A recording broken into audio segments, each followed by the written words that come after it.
Hello guys, this is your friend Naruto Nexus 2.0 and we are back with a new fanfic. Which is what if Naruto was trained by Kushina and formed harem with Hinata, Hanabi, and Kushina? Part 1. And if you enjoy this fanfic then please press the like button and subscribe to my channel for more fanfic like this. And now let's start the fanfic. Team 7 stood in front of the full council, civilian and shinobi together. The reason? They were present during a coup d'état, and Konoha needed to know if they could use it to their advantage in any way. But first, the council needed to hear the full story, so Kakashi gave them his report. At the end, they were all very quiet, processing what had exactly happened. The civilian were worried to learn that Naruto was in fact the heir of Whirlpool. That certainly placed them in a difficult position. Even if they were never violent towards the boy, they often found ways to make his life miserable, like slightly upping the prices, or selling slightly spoiled food, nothing too noticeable and easily deniable, but the boy knew it. While the civilians were considering ways to erase their previous mistakes, the ninja were quickly connecting the dots, especially one Hyuga Hiyashi. Uzumaki-sama, said the Hyuga, surprising everyone by treating him as an equal. Could you give me some of your time after this meeting? I wish to discuss some things regarding your trade fleet. Why? But of course Hyuga-sama, it would be my pleasure. Answered Naruto with a bright smile. Keep the pleasantries for later please. Interrupted the Sandame. Kakashi, what is Wave's current political status?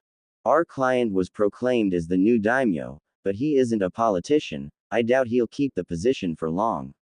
Additionally, it should be mentioned that all the officials of the former daimyo who could have taught or advised him have, resisted, during the assault on the palace, so, he's on his own to manage a country without any formation or advices.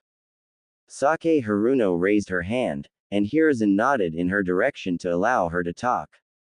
Sandame-sama, maybe we should send humanitarian aid to Wave in order to improve the Leaf's standing among the population. With the political situation described by Hataki-san, they would no doubt ask to be placed under Leaf Protectorate after a few years. Danzo was giving Naruto a slightly disappointed gaze, saddened that he hadn't thought of that. He quickly reconsidered when he saw the gigantic and slightly wicked smile on the blonde's face. My apologizes Haruno-san, I am afraid I already did that.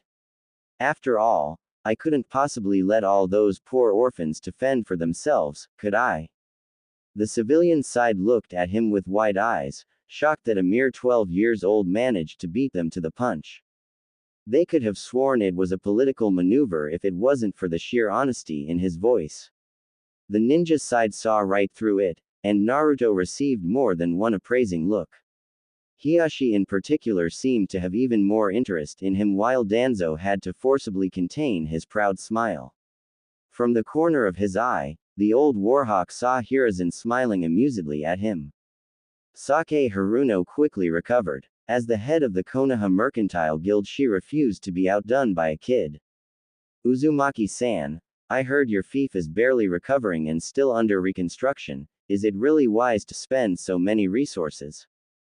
Naruto waved off her concern without a care, not even for the clear disrespect. Ma, don't worry, Whirlpool will be fine, since we rebuilt our ports trade is going just fine and more towns are being rebuilt, and if we find ourselves in a shortage of supplies, well Daimyo-sama owes me $1 billion or $2 billion, he'll be happy to help. Hearing this, Sum actually shocked. Daimyo-sama owes you what? How the hell did you manage to get Daimyo-sama to be in debt with you? I didn't, my great-grandfather did. He lent some money to help build Konoha and the fire capital. Anyway, as I was saying you don't have to worry about my fief Haruno-san. Sake Haruno may be a stubborn woman, but even she could say when she was defeated, and she was in fact currently ranting in her head about her own idiocy, she had let her dislike for the boy interfere. And what should have come out as a concerned question now appeared as an insult and a mark of disrespect. She could only hope that the boy wouldn't hold it against her and that he still had a crush on her daughter that she could use. Alright, I think our questions have been answered and we have a good idea of Wave's future situation. This meeting is adjourned. With a sigh, the Sandaime rose from his seat and made his way to the exit, giving an appreciative nod to Naruto along the way. The clan heads began filing out of the room, looking at Naruto in a new light. Shikaku stopped near him. Good job, kid, that's one fine way to show you're a player. Naruto smiled widely. I have no idea what you're talking about, Nara-sama. Of course. Chuckle, of course. The Nara left the room with an amused smile plastered on his face.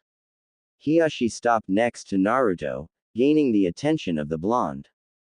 Ah, Hyuga-sama, shall we discuss my fleet around diner?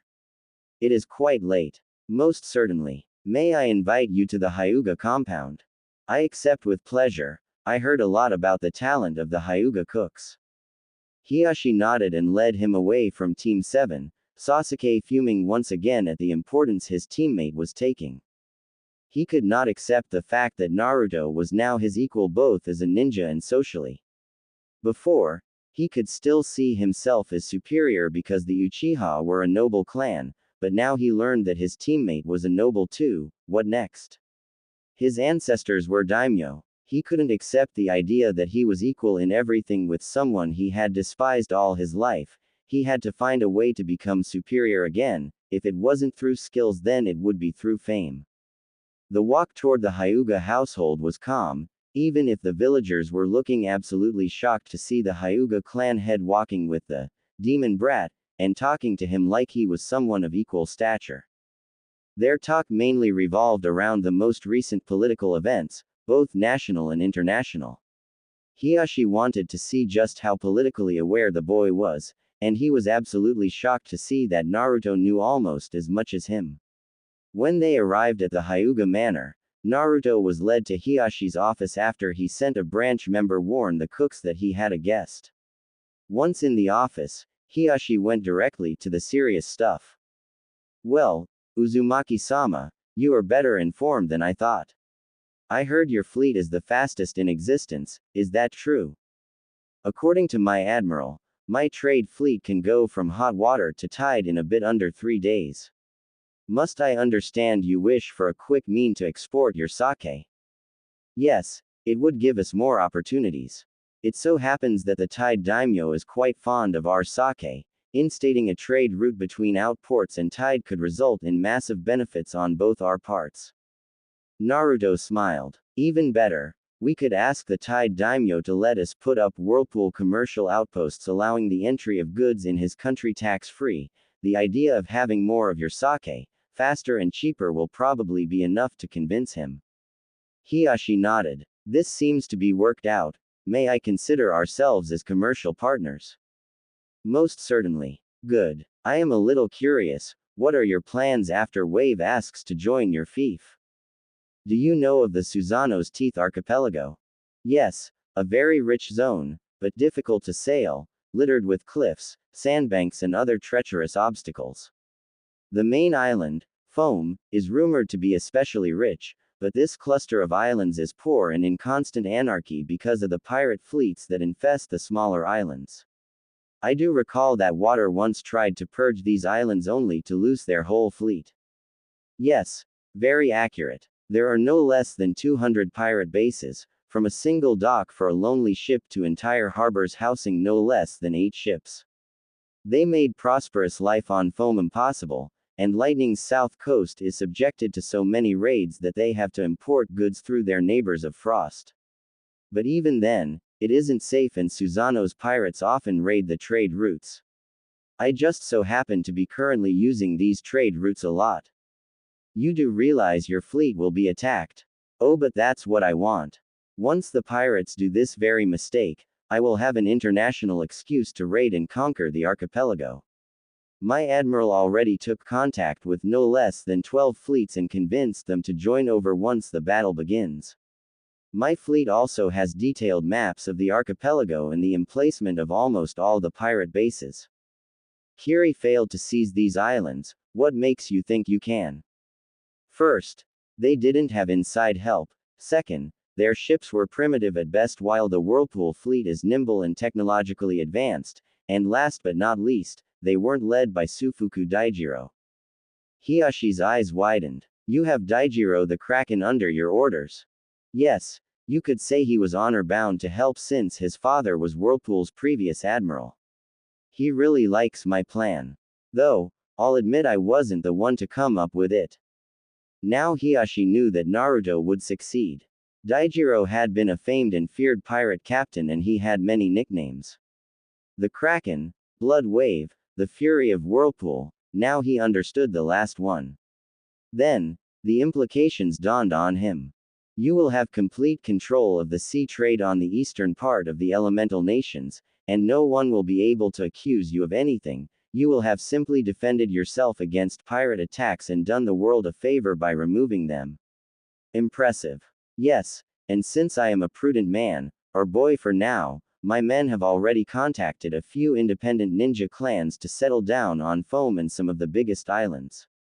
I already have 3 clans interested in settling down on Foam while 5 others want to build their fortresses in the islands, and a few others are debating the possibility.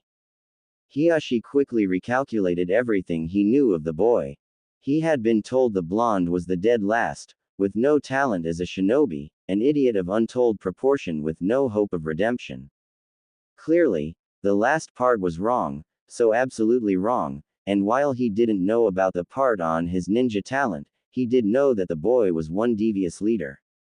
While looking like a benevolent man, he would gather the largest military and economical power in the elemental nations, he would have thousands of fighters ready to answer to him, and if they were at the level of those that fought in Wave, then he would become the most powerful individual in the world on a military point of view. That alone would make him indispensable to Konoha.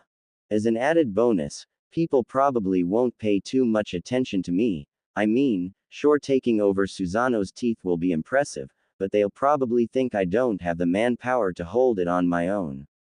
And they are right, that's why I'm recruiting clans far and wide. They'll think I'll simply retreat and let the pirates come back to the teeth. By the time they realize that, no, the pirates haven't come back, the islands will be well populated and fortified. If that wasn't enough, my shinobi will be known for their barriers, not their offensive power, thus they will think my troops just have sturdy defenses, and they won't see any interest in attacking someone that obviously isn't a threat. I see. But in the end jealousy will appear and they will try to destroy you like they did Uzushio. Yes, but when that time comes, my forces will be at their peak, and I will have become an unavoidable part of the trade world. I will be irremovable. The only major countries that won't depend on me for their importations are Rock and Wind, and neither are in any position to threaten my possessions. I see. Tell me, since we are allies, Naruto smiled at the shift from trade partners to allies, could you use that hold over the Eastern Sea to help the Hyuga? Oh, you mean with your daughters? Well, most certainly. After all, I must stand by my allies, said Naruto with a smile. Hiyashi smiled back, satisfied with the way things were going. And of course the Hyuga will stand by your side, as should an ally. Naruto's smile widened, pleased with the way things were going. He now had support from the most powerful clan in Konoha and he didn't even need to negotiate. A soft knock on the door was heard, and Hiyashi invited inside the person. The door slid open to reveal a beautiful woman with long indigo hair and Byakugan with a tint of lavender, and a small girl with the same eyes but long brown hair. Husband, I heard we have a guest. Indeed, Uzumaki-sama, meet my wife, Hyuga Hitomi, and my third child, Hyuga Hikari. Naruto rose to his feet and bowed low to Hitomi and Hikari. It is my pleasure to meet you. Hitomi smiled kindly at the well-mannered boy while Hikari looked at him in awe. Sir, are you a ninja like father? Yes, but I'm a bit young so I'm not as strong as him. 8 years old Hikari looked at him in wonder. She had rarely seen people without the Byakugan, and it surprised her to see what normal eyes looked like. A branch member came in and informed them that the diner would soon be ready. Hiyashi led them to the diner room, and Naruto was introduced to the 2 last members of the family. Uzumaki-sama, this is my brother, Hizashi. Naruto bowed respectfully. And my nephew, Neji. Naruto looked at him, he was familiar. Washi-senpai. Neji's eyebrows shot up. Kitsune. Naruto nodded with a smile, and the Hyuga boy smiled as well. Ah, it is a pleasure to see you again. You graduated this year, correct? The blonde nodded again. How is your team? Taka is the same as ever, cold and globally uncaring, and Sakura is being her fangirl self. Neji smiled compassionately. You didn't have much luck, being placed with both Taka and a fangirl. I suspect Hokage-sama placed us both here to push her to work more and hopefully grow up. The sad thing is that Taka needs to grow up too and doesn't seem to want to. He's still focused on avenging his clan. Not a bad objective if you ask me, but he shouldn't live only for that. And then there's this superiority complex of his. Neji nodded in understanding. Meanwhile, the adults were looking at them in surprise as they talked like old friends. Maybe we should stop using our codename, don't you think, Naruto? Yes, you're right, Neji. By the way, how's your team? Eccentric, to say the least. My sensei is Maida guy, did you hear of him? I heard of him and I heard him, sadly. I am surprised your ears are still functioning, that man spends almost more time screaming than breathing. Everyone who knew who Guy chuckled in good humor. It has gotten worse. Guy-sensei managed to corrupt my male teammate and he now wears the same horrid green spandex and bowl cut. Lee, that's his name, screams nearly as much as sensei does. My female teammate and I came up with a technique that emulates earplugs with chakra alone, and we have become adept enough with it to raise it in a second. Ironically, this idiotic use of chakra raised our chakra control incredibly. Said Neji with an amused smile. Tenten was quite astounded when she saw the results. Wait, your other teammate is Tenten. Brown-haired girl with a love for weapons. You know her. Yeah, we have a common interest, Fuinjutsu. Hiashi perked up, listening more intently. You are interested in Fuinjutsu? Yes, partly because it's fun and partly because of a family tradition. Compared to Whirlpool's old seal library, what we have in Konoha is absolutely miserable. I heard that my ancestors were capable of using seals in battle, and not just exploding tags. I heard they had seals that could emulate ninjutsu. That is impressive. Yes, but think a bit farther. What would happen if you were to combine seals creating elemental chakra? Let's say, earth and water. Every adult's eyes widened. Mokuten, murmured Hiashi in shock. Naruto smirked. Yes, with enough work I may be able to recreate the techniques of the Shadaime Hokage through Fuinjutsu.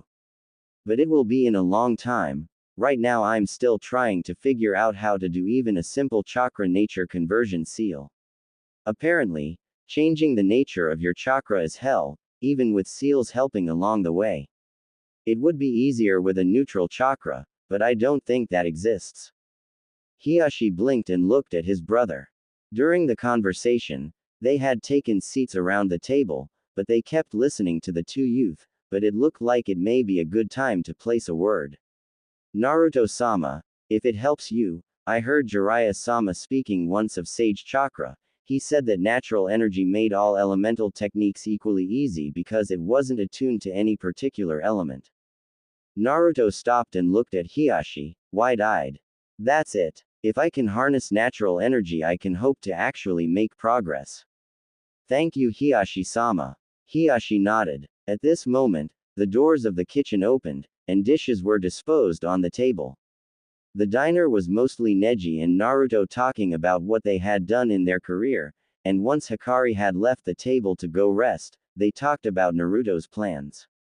Once he had finished explaining his plan, he looked at the people around the table, and quite enjoyed their shocked expressions.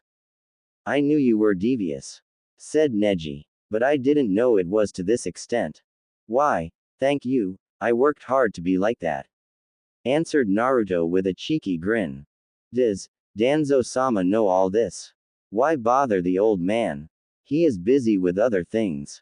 Besides, I don't really need his approval. It's not like I'll start a war. Lightning will even have to thank me for removing the pirates harassing their south coast, said Naruto with a smirk. Neji smirked as much. And what do you plan to ask as thanks? Oh, I think you have a good idea of who I'll ask for, answered Naruto with a smile. A week later, Team 7 was waiting for their teacher at their meeting point. It was a peaceful morning, nothing was out of the ordinary, the sky was clear and the air was warm. In a flutter of swirling leaves, Kakashi appeared, but he didn't look too pleased. Alright, who did what?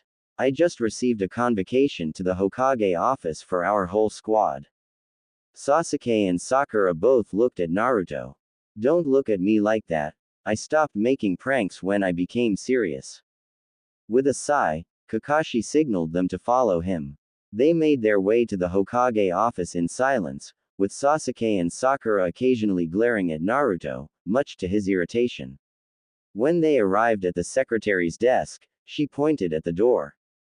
Kakashi knocked on the door, and instead of the angered voice he expected, the Sandaime calmly told him to come in. Kakashi led his squad inside, and instead of an irate old man, he saw an interested Kage and one Hyuga Heihachi. Kakashi stood on the right of the Hokage, curious as to why he was in the same room as Hyuga Heihachi. Team 7, Heihachi-san requested your presence, though he wanted to wait until you were here to explain his reasons. Thank you for your patience, Hokage-sama, said Heihachi, bowing to his leader, and then turning to the team. The reason I requested your team's presence is because Naruto-san and I have some business in Tide, however as a genin he does not have the same flexibility in schedule me and my fellow jonin benefit from. For this reason, I wish to hire your team for an escort mission to Tide. We may be gone from 2 weeks to 2 whole months, depending on how well the negotiations go. At my demand, and to compensate for the interruption of your schedules, I paid for an A- rank, even though it is classified C rank. Is this acceptable? Naruto and Kakashi were smiling widely. Sakura was contemplating new ways to tempt Sasuke on Tide's famous beaches with some sexy bikini, and the Uchiha was fuming at the training time lost. Kakashi of course accepted readily, always ready for some paid vacation. Heihachi nodded, satisfied. Heihachi-san, if I may, said Naruto, surprising everyone with the choice of suffix. Could we make a detour to Whirlpool? We will visit a daimyo. Presenting him with a gift would put him in better dispositions. What gift do you have in mind? Maybe an ornate bow. I heard he was quite fond of hunting. Heihachi nodded appreciatively. That would be a fine gift. Excellent. I will warn my men. The bow should be ready in 2 days and a ship should be waiting for us in Wave in 1. That will give me the occasion to see how Wave is doing and to finally visit Whirlpool, if only a little. When shall we leave? Kakashi-san, would it be acceptable for us to leave in an hour? Certainly Heihachi-sama, my team will go prepare at once. Unless of course they took my advice and prepared a ready-to-go pack. Asked Kakashi, looking curiously over his students. Sasuke grumbled but nodded. Sakura nodded as well, relieved she had taken the advice, and Naruto got a scroll out. Dobi, we're supposed to have a pack, not some paper, said Sasuke with a smirk. Then he remembered just what you could hide in a scroll. Naruto calmly unrolled his scroll and began unsealing his supplies. To everyone's shock, he had sealed inside 5 tents, 10 spares of clothes, 2 months of ration bars, a full bed, sheets included, a hefty sum of money, cooking wares, fishing and hunting equipment, cloaks for hot and cold climates, 5 spare staves, 12 pairs of shoes, including some for extreme climates, a repair kit to take care of his equipment, an unknown but very high number of spare shuriken and kunai, trap parts, a good supply of scrolls of all sizes, inks and brushes. Alright, enough Naruto, seal all these things back in, my office isn't that big. Kakashi looked in pure disbelief as his student resealed all his things into the scroll. A question popped in his mind, and he felt he would soon be both very happy and very shocked. Naruto, you didn't unseal any water. It's because the 3 months of water I've sealed wouldn't fit in the office. Kakashi's hunch proved to be true. So basically, You have enough supply in this scroll to ensure the team's survival in any situation. Yup. I also got enough meds to set up a field hospital if need be. Took me some time and a lot of money to gather all that, but I think it was worth it. Indeed. It's good to know that you're prepared, but it's not a reason to completely rely on you. I expect everyone to have their pack ready. Now, go prepare and gather at the east gate as soon as you're ready. The team left the building quickly to take their packs while Naruto calmly walked with Hiashi to the gate. 15 minutes later, they were taking to the trees after Naruto sent a message to Whirlpool through his scroll. They reached Wave a day and a half later. Seeing the bridge, Hiashi stopped a moment. The Great Whirlpool Bridge. Impressive. A great arch bearing the name of the bridge had been built above the road, and also housed a guard house. From inside, Minamoto Tomo emerged along with a squad of 5 samurai. The black-haired woman bowed low in front of her superior. Naruto-sama, Hiashi-sama, a small storm slowed the ship. It should arrive in the late afternoon. When Daimyo-sama learned that you were coming, he invited you to his palace to share a lunch with him. Well, we shouldn't keep a daimyo waiting, don't you think so, Hiashi-san? Asked Naruto with a big smile. Most certainly, answered Hiashi with a smirk. This kind of interactions thoroughly spooked Kakashi, probably because they acted like they were great friends. Quickly, the group made its way to the daimyo's palace, and shared a lunch with Tazuna. During the meal, Naruto asked many questions about how Wave was doing, and was quite pleased with the answers, in more than one way. Tazuna was holding up the best he could, but he wasn't an administrator, far from that, and they learned, to Naruto's satisfaction, that they had decided to consult the people on whether or not they should remain independent. The results would be known in about a month. After lunch, Naruto and Hiashi went to inspect the Wave garrison, and Naruto was very pleased to see that some of the locals had enrolled themselves in an effort to have a competent force to defend the country should Whirlpool leave. The newly formed militia was learning at a good pace, something highly satisfying. Once the visit of the Whirlpool HQ was finished, a messenger came and told Naruto that his ship was waiting in the harbor, so the group began its trek to the port. Sasuke was, once again, irritated. Seeing his teammates' power constantly was annoying at best, and downright infuriating most of the time, and this was no exception. But he hadn't seen the worst yet. When they reached the harbor, a collective jaw drop happened. Even Naruto was shocked. In the middle of the relatively big harbor, there was a lone ship. It had probably once been an Akatebune, but now it was more of a floating palace. The bow was made of 2 serpentine dragons with their whiskers intertwined, holding together onto a pearl, the wooden statues being covered in gold. A small building followed on about a quarter of the ship, then a courtyard with a small garden, and finally from the middle of the ship to the stern, a palace, fashioned to resemble the castles of old stood. And standing smugly near the pier, was Daijiro wearing a dark blue kimono bearing the crest of Whirlpool. The group slowly closed the distance, admiring the ship all along. Once they were close enough, Daijiro began walking toward them, a bright triumphant smile on his face as he bowed in front of Naruto. Naruto-sama, this ship is the pride of Whirlpool. I hope it is to your liking and good enough for a diplomatic mission, said the admiral with mirth in his voice. Naruto kept his gaze on the ship, still in awe. It will be perfect, Daijiro, absolutely perfect. It is truly impressive. When can we leave? As soon as you request it.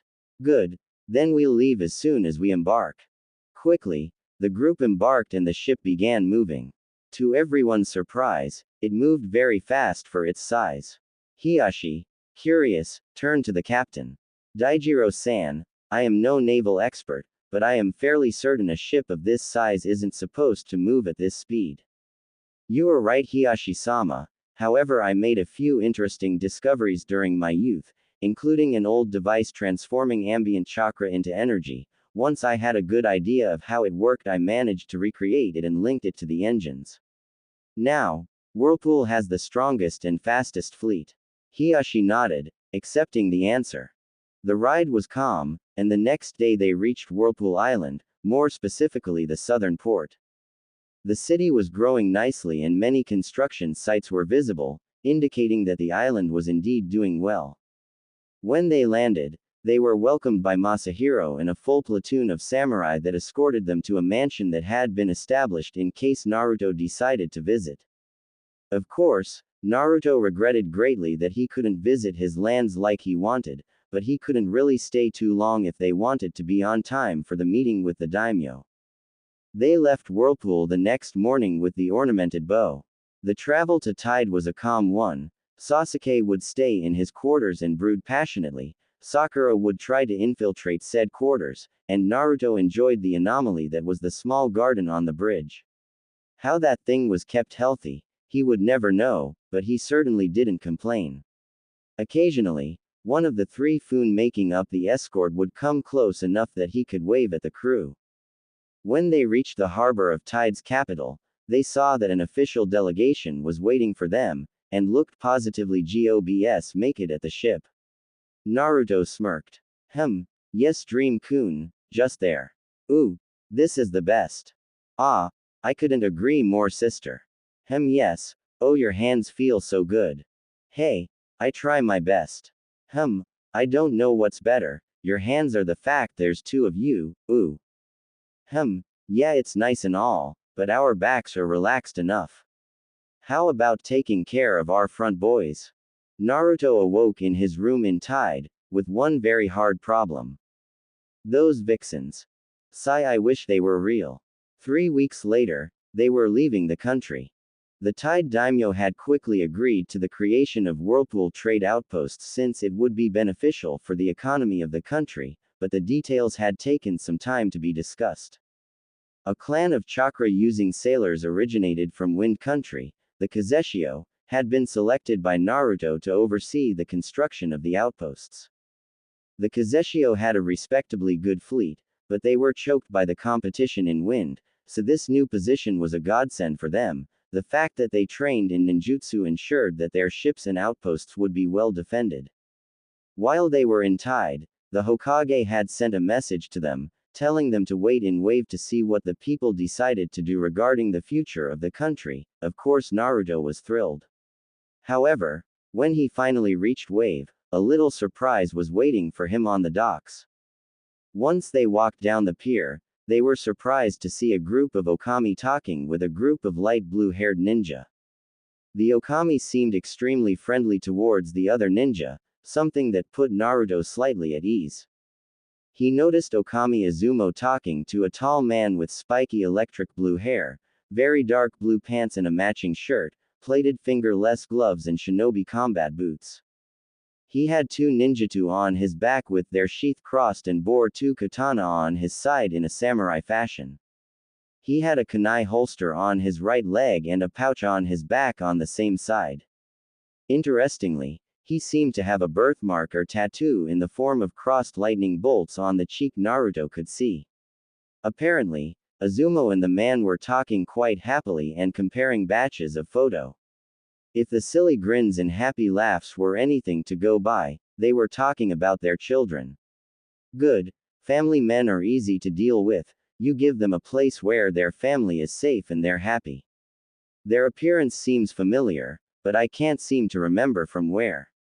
Izumo finally noticed the approaching group and signaled his friend. Both began to put the photos back into their wallets, and Naruto saw a few happy teens on said photos, confirming his theory. When they were close enough, Izumo and the man bowed, Naruto absent-mindedly noticing that the birthmark seemed to be present on both of the man's cheeks and that he had yellow eyes with a ring of blue around the pupil. Another thing he noticed was the X-shaped scar sitting in the middle of his face. Naruto-sama, it is a pleasure to see you. Likewise Izumo-san, said Naruto, nodding his head. He then smiled at the blue-haired man. And you are? I am Reizatsu Rero, head of the Reizatsu clan. Whoa, wait a minute, the Reizatsu clan. You mean the clan that worked with mine to create the sword of the Nadaime? The man nodded with a smile. I am happy to see that the old alliance was not forgotten. I have come here to request your help. Certainly, I will be happy to help my clan's allies. Thank you. Since you are from Konoha, you know full well of Kumo's hunt for bloodlines, correct? Yes, I do. Well, it may look like it stopped, but inside the borders of lightning, it is still going strong. Said Rero gravely. My clan has always been one of their prime targets, and now that they can't try to capture bloodlines from other countries, they hunt down the bloodline clans of lightning with even more ferocity. We have lived in hiding for a long time, but they are closing in, we need a way out. When we heard that the Uzumaki were alive and that whirlpool was being rebuilt, we decided to contact you.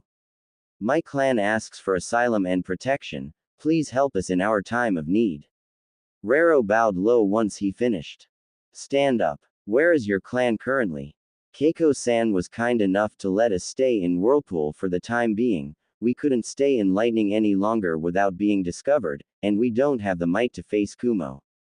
I see. Well, I'll be happy to offer you asylum on my lands, but if you do settle down in my fief, then you'll have to wear Konoha headbands and flak jackets. Also, I may require a small relocation soon, depending on Wave's choice. Thank you. I trust we will be as far away from lightning as we can.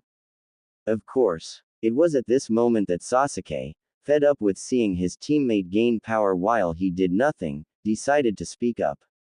If it is a safe place away from lightning that you seek, I can offer you far better. You could settle in my lands in the south of Fire Country, as far away from lightning as you can get. Said Sasuke with a smirk, causing Naruto to scowl, but before the blonde could warn his potential ally against the Uchiha, said man beat him to the punch. I am afraid not, Uchiha-san. All the vassal clans of the Uchiha, such as the Hamagawa clan whose lands you offer us, have, at one point or another, been forced to integrate your clan. On the other hand, the Uzumaki were known for treating their vassals with honor and respect, for this reason we chose the Uzumaki. Answered Rero calmly, making the Uzumaki smile in satisfaction and the Uchiha growl in annoyance. Now that this is covered, said Naruto, let's go to the Whirlpool HQ, I would like to know more about your clan Rero-san. A week had passed and the governing body of Wave had requested Naruto's presence at the palace. Of course, Naruto had hurried over there, escorted by Okami Izumo, Reizatsu Rero and Minamoto Tomo. As he reached the throne room, he felt thrilled, he knew what was coming.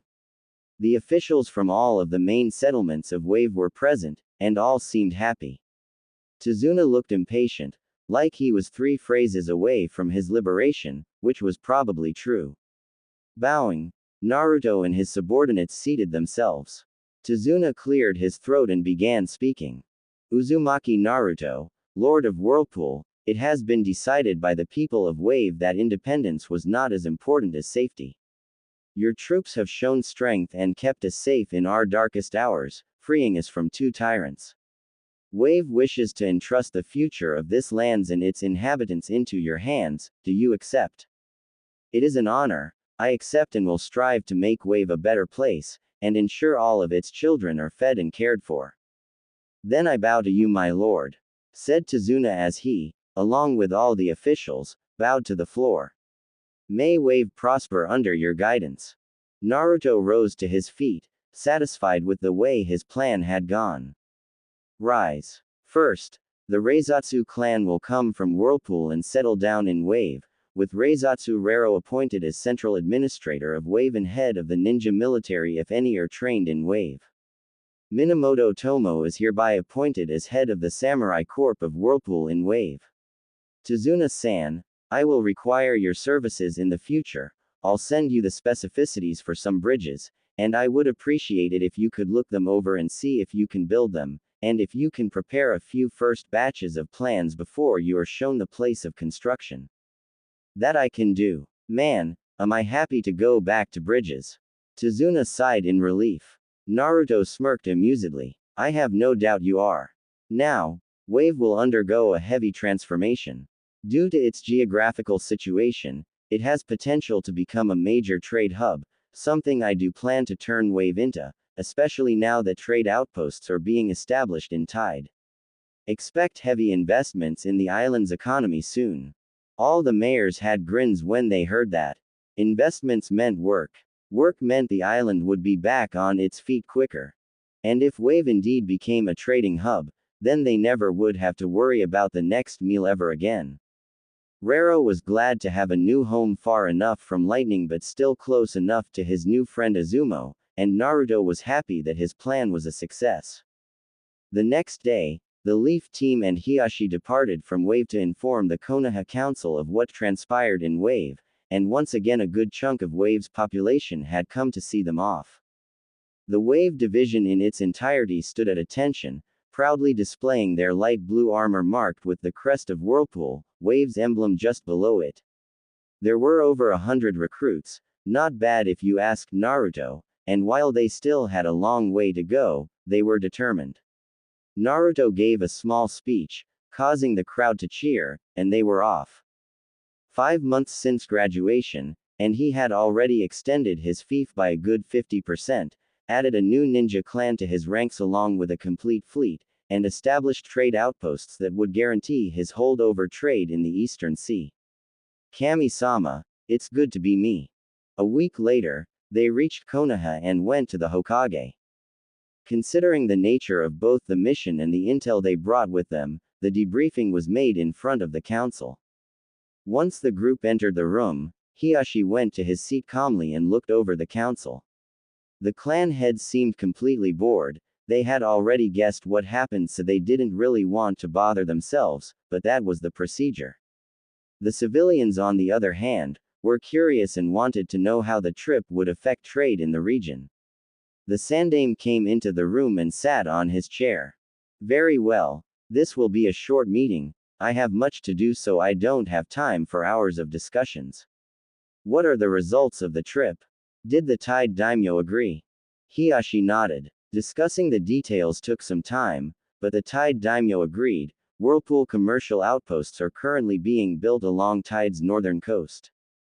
I see. Naruto-kun, who did you recruit to take care of these outposts? Asked the wizened leader. The blonde smiled. The Kazeshio clan, formerly of Wind. They had little to no ties with Suna, thus ensuring I wouldn't have to deal with spies, and I got them out of a difficult situation, thus earning their loyalty. I talked with them. They are sailors, and even though they train a bit in ninjutsu, they don't lie much. They are honest and loyal to Whirlpool.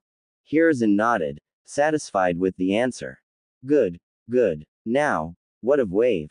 They decided to integrate the fief of Whirlpool. Was Naruto's answer.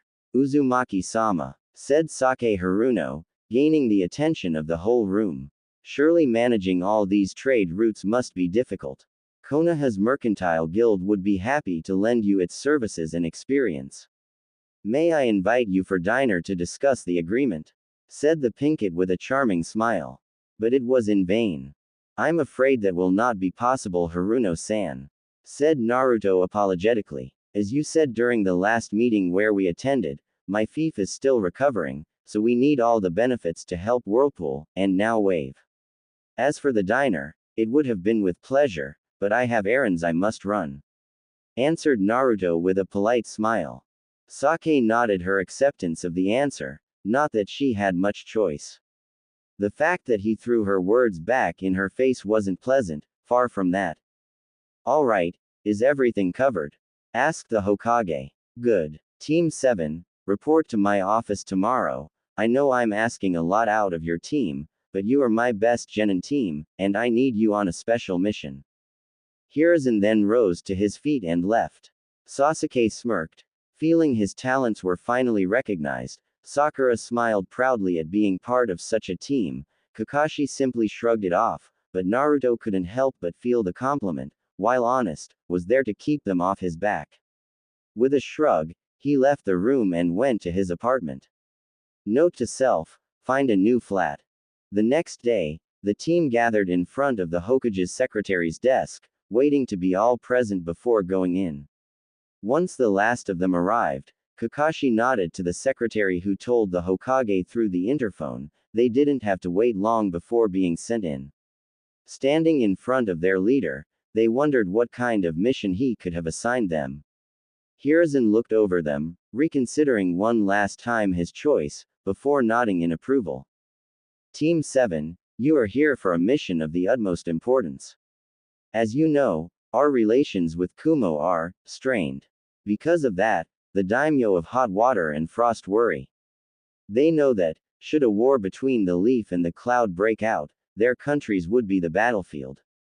Because of this, they have tried for a long time to pacify our relations with Kumo. Recently, they requested a joint C rank. Frost will hire a team from Kumo, while our client is Hot Water. Hiruzen looked at the ninja before him. They all stood at attention, even if the female part of the squad didn't really give a professional impression. I selected your team for this mission. One of the reasons is that it concerns one of you, said the Sandame while looking at Naruto. Said blonde smiled wickedly. So, the pirates made their move, huh? Sarutobi nodded, not surprised in the least that Naruto expected that. You will meet the Kumo team in a port town in Hot Water, near the border with Frost. Your first objective is the elimination of a raiding party originated from the Susanoo's Teeth Archipelago in cooperation with the team from Kumo. Your secondary objective is to learn the current status of the Hyuga sisters. Once the pirates have been eliminated, you will escort the Kumo team to Konoha. They have been enlisted for the Chunin exams. Guy's team will accompany you on the way and back. They have a mission of their own. You will choose the rendezvous point with them. Hiruzen took a scroll on his desk and threw it to Kakashi, who caught it effortlessly. Both daimyo will be there to welcome your teams. I expect you to be on your best behavior. If you can, wound Kumo's image, but not at the cost of ours. Show them your level. Don't forget to mention that you'll take part in the Chunin exams. Hopefully it will demoralize them and they'll give up. Any questions? Sakura raised her hand. Who did the pirates attack? A trade ship from Whirlpool. Anything else? No one reacted this time. Good. You leave in an hour at the North Gate. Pack for a month at least. Dismissed. Naruto decided to take the scenic view to the North Gate, stopping at a small stand to grab a few pastries. On his way to the gate, he crossed road with Tenten. Yo, Tenten. The bun-haired girl turned when her name was called, and smiled warmly. Naruto. Good to see you. It's been a while. Where were you? You're not avoiding me, are you? Asked Tenten in a mock-hurt tone. No, I just had my plate full. I just came back yesterday from a business trip to Tide with Hiashi with a stop at Wave. By the way, they asked to join Whirlpool. Oh, that's good. So, how's the part about Susanoo's teeth going? Any move from the pirates? Yup. That's why we're moving to Hot Water. You know, that idea of yours is probably the craziest thing I've ever tried. Oh come on, I already told you, the plan will work. I know, it's just that it will be the craziest thing I've done so far. But Daijiro absolutely loves it. He was ready to come to Konoha and adopt you for thinking of it. Tenten snorted. Sounds like a fun guy. He is. A bit crazed, and a tad bit on the cliché side of the sailor, but he does his job just fine. Besides, he's a badass. Tell me about it. Sinking a quarter of Kiri's fleet is no small feat. Anyway, Guy-sensei told us that your mission was ultra important. What is it? A co-op mission with Kumo. We'll try to gather intel on Neji's cousins and demoralize the Kumo team. Oh, and I'll probably get to see 2 other daimyo treating me like I'm Kami-sama herself. It's gonna be a fun mission. Tisk, Plotosians. I bet you get a kick out of it. Yup. I do. What can I say? Here I'm lower than dirt, but out there I'm practically royalty. Sometimes I wonder if I shouldn't go to Whirlpool once I've made Chunin, just to be left in peace. Meh. I doubt Konoha would allow it. Why? I'll tell you later. Let's just say that I had a reason to choose to be Kitsune. Okay. Tell me when you're ready. Speaking of the gauntlet, Danzo-sama sent me another request for weapons. I can't understand why he keeps asking me to make his weapons. I mean, I'm just a beginner. Maybe that's because I was trained in the gauntlet. Yeah, more like because you're a genius with a forge hammer. Thought Naruto. So, I heard from Neji that you developed some kind of chakra earplug. You met Neji. He's Hiyashi's nephew. I saw him during a diner at the Hyuga compound, just before the business trip. Oh, okay. I would have expected Sensei and Lee to be there already. Mumbled Tenten as the gate came into view. They probably went on a few laps around the village, like they always scream about. Yeah, probably. They continued chatting idly, Neji joining them when he arrived. When Sasuke came to the gate, he pointedly ignored them, despite the polite acknowledgement Neji sent his way, irked that everything seemed to revolve around his teammate lately. Then came Sakura, who went to sit next to the Uchiha, daydreaming as usual, and Kakashi, who simply stood there, reading his book. Then, dynamic entry. A green blur appeared, flying towards Kakashi, who simply grabbed its ankle and threw it away. Only then did the silver-haired man's gaze left his book. Looking at the blur who, once stopped, revealed itself to be Guy, Kakashi I smiled. Did you say something, Guy? The green beast laughed boisterously, and began sprouting nonsense about youth and whatever, causing Naruto to tune him out. Looking around, he saw the last member of Team Guy, the spandex-clad Rock Lee, coming towards them. Greetings. I am Rock Lee. May I ask your name? Uzumaki Naruto. Broody is Uchiha Sasuke and Pinky is Haruno Sakura. Lee looked at Sakura, and gulped as a blush came to his face. Such an angel, he muttered. No, she's not, interrupted Naruto flatly. Seeing the revolted face Lee was giving him, Naruto spoke again before the green genin could. Look, I've been in her class for a long time, even had a crush on her. She just beat me up at every turn because she considered I was in the way of her one true love, which by the way is Broody here. She's not an angel, she's a fangirl. Lee still looked revolted. If you had gotten to know her, I'm sure she wouldn't have hit you. That's the thing. I wanted to get to know her, if only to have a friend, she just kept hitting me. But if you want to try, be my guest, said Naruto, looking away from Lee, thus signifying he had nothing else to say. Lee left in a huff and approached Sakura. After an overly enthusiastic introduction and a glare from Sasuke, he received a fist to the face courtesy of Sakura, along with a scream of, "Leave me alone, you freak." Lee, depressed and nursing his cheek, went back to the group. Told you, said Naruto. Suddenly, a fire alit in Lee's eyes. Yosh, it matters not, I shall train more and show her my strength, and she shall fall for me. Naruto looked at him for a second before sighing. While I'll gleefully admit Sakura is shallow, I don't think she's that shallow.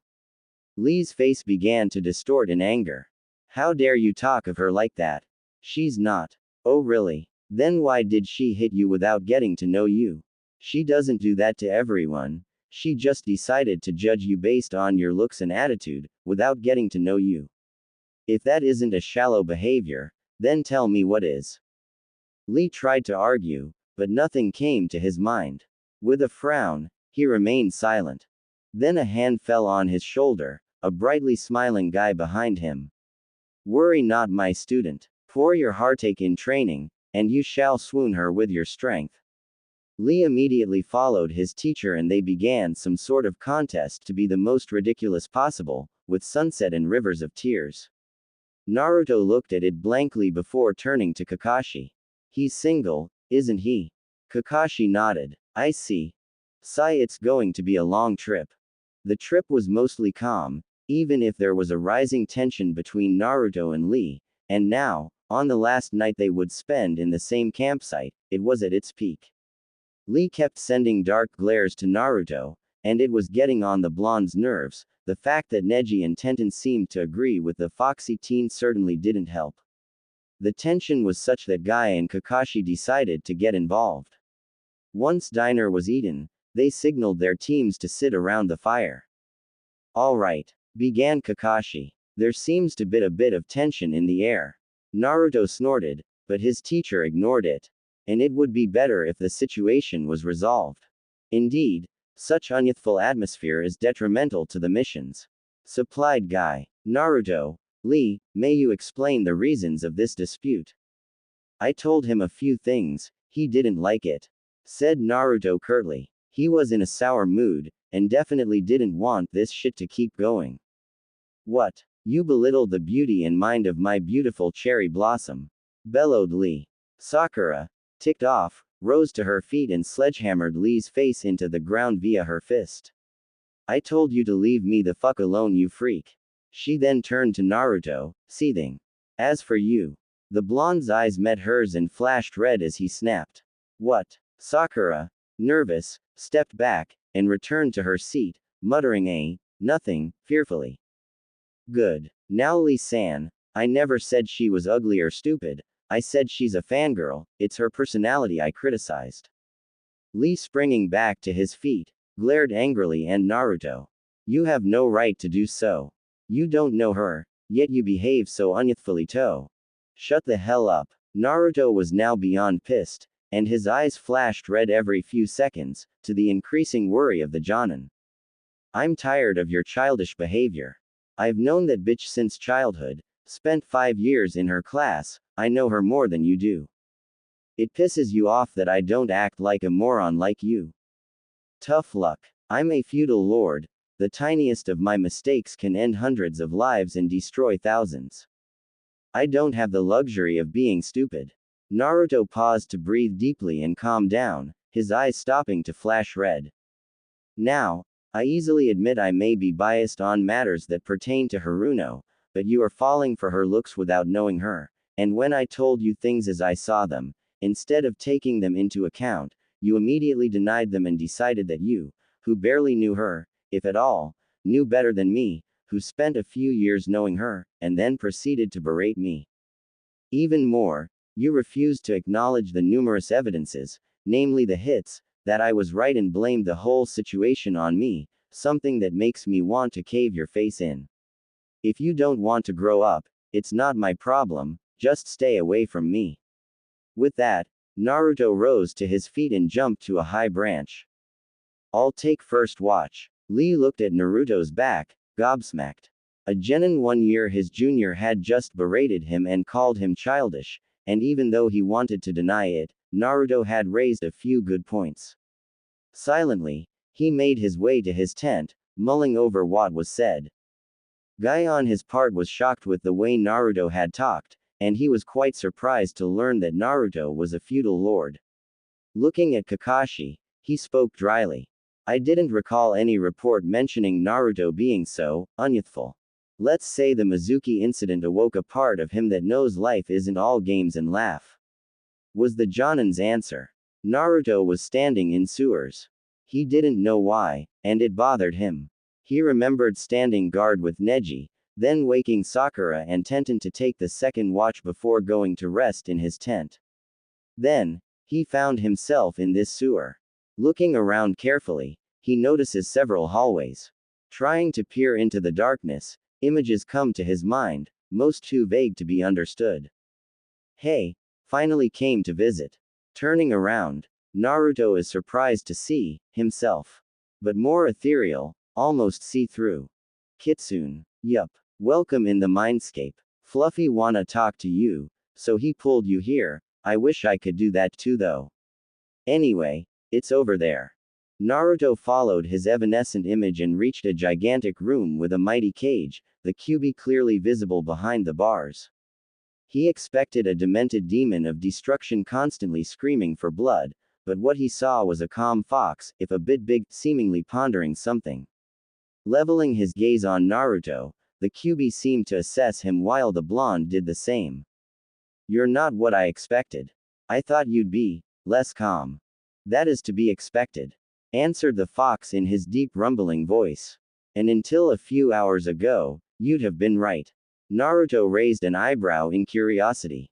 When the Yondaime sealed me in you, he took away half of my chakra, the yin part, thus resulting in a weakening of my mind and causing me to more easily succumb to my beastly instincts.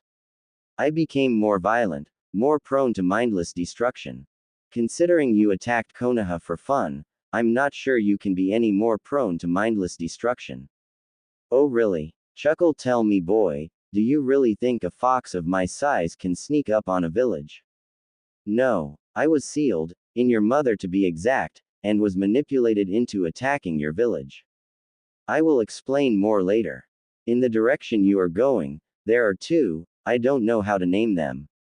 They feel human, but like a part of me at the same time. I always felt them, but far away, as if through a thick cloud, but now it is clearer. I feel the need to protect them, and not only because through them my yin chakra is regenerating. It is a strange feeling, a primal want I never felt before. Naruto looked at the Kyuubi for a moment, trying to understand the possibilities. Just so I know, do you have a human form? No, I do not. Why this question? Well, you said they felt like part of you, but still human, so I thought maybe you had children before being captured. Kyuubi gave the idea a thought, considering it carefully. Maybe you are right. I remember two fools, they bore the mark of the cloud.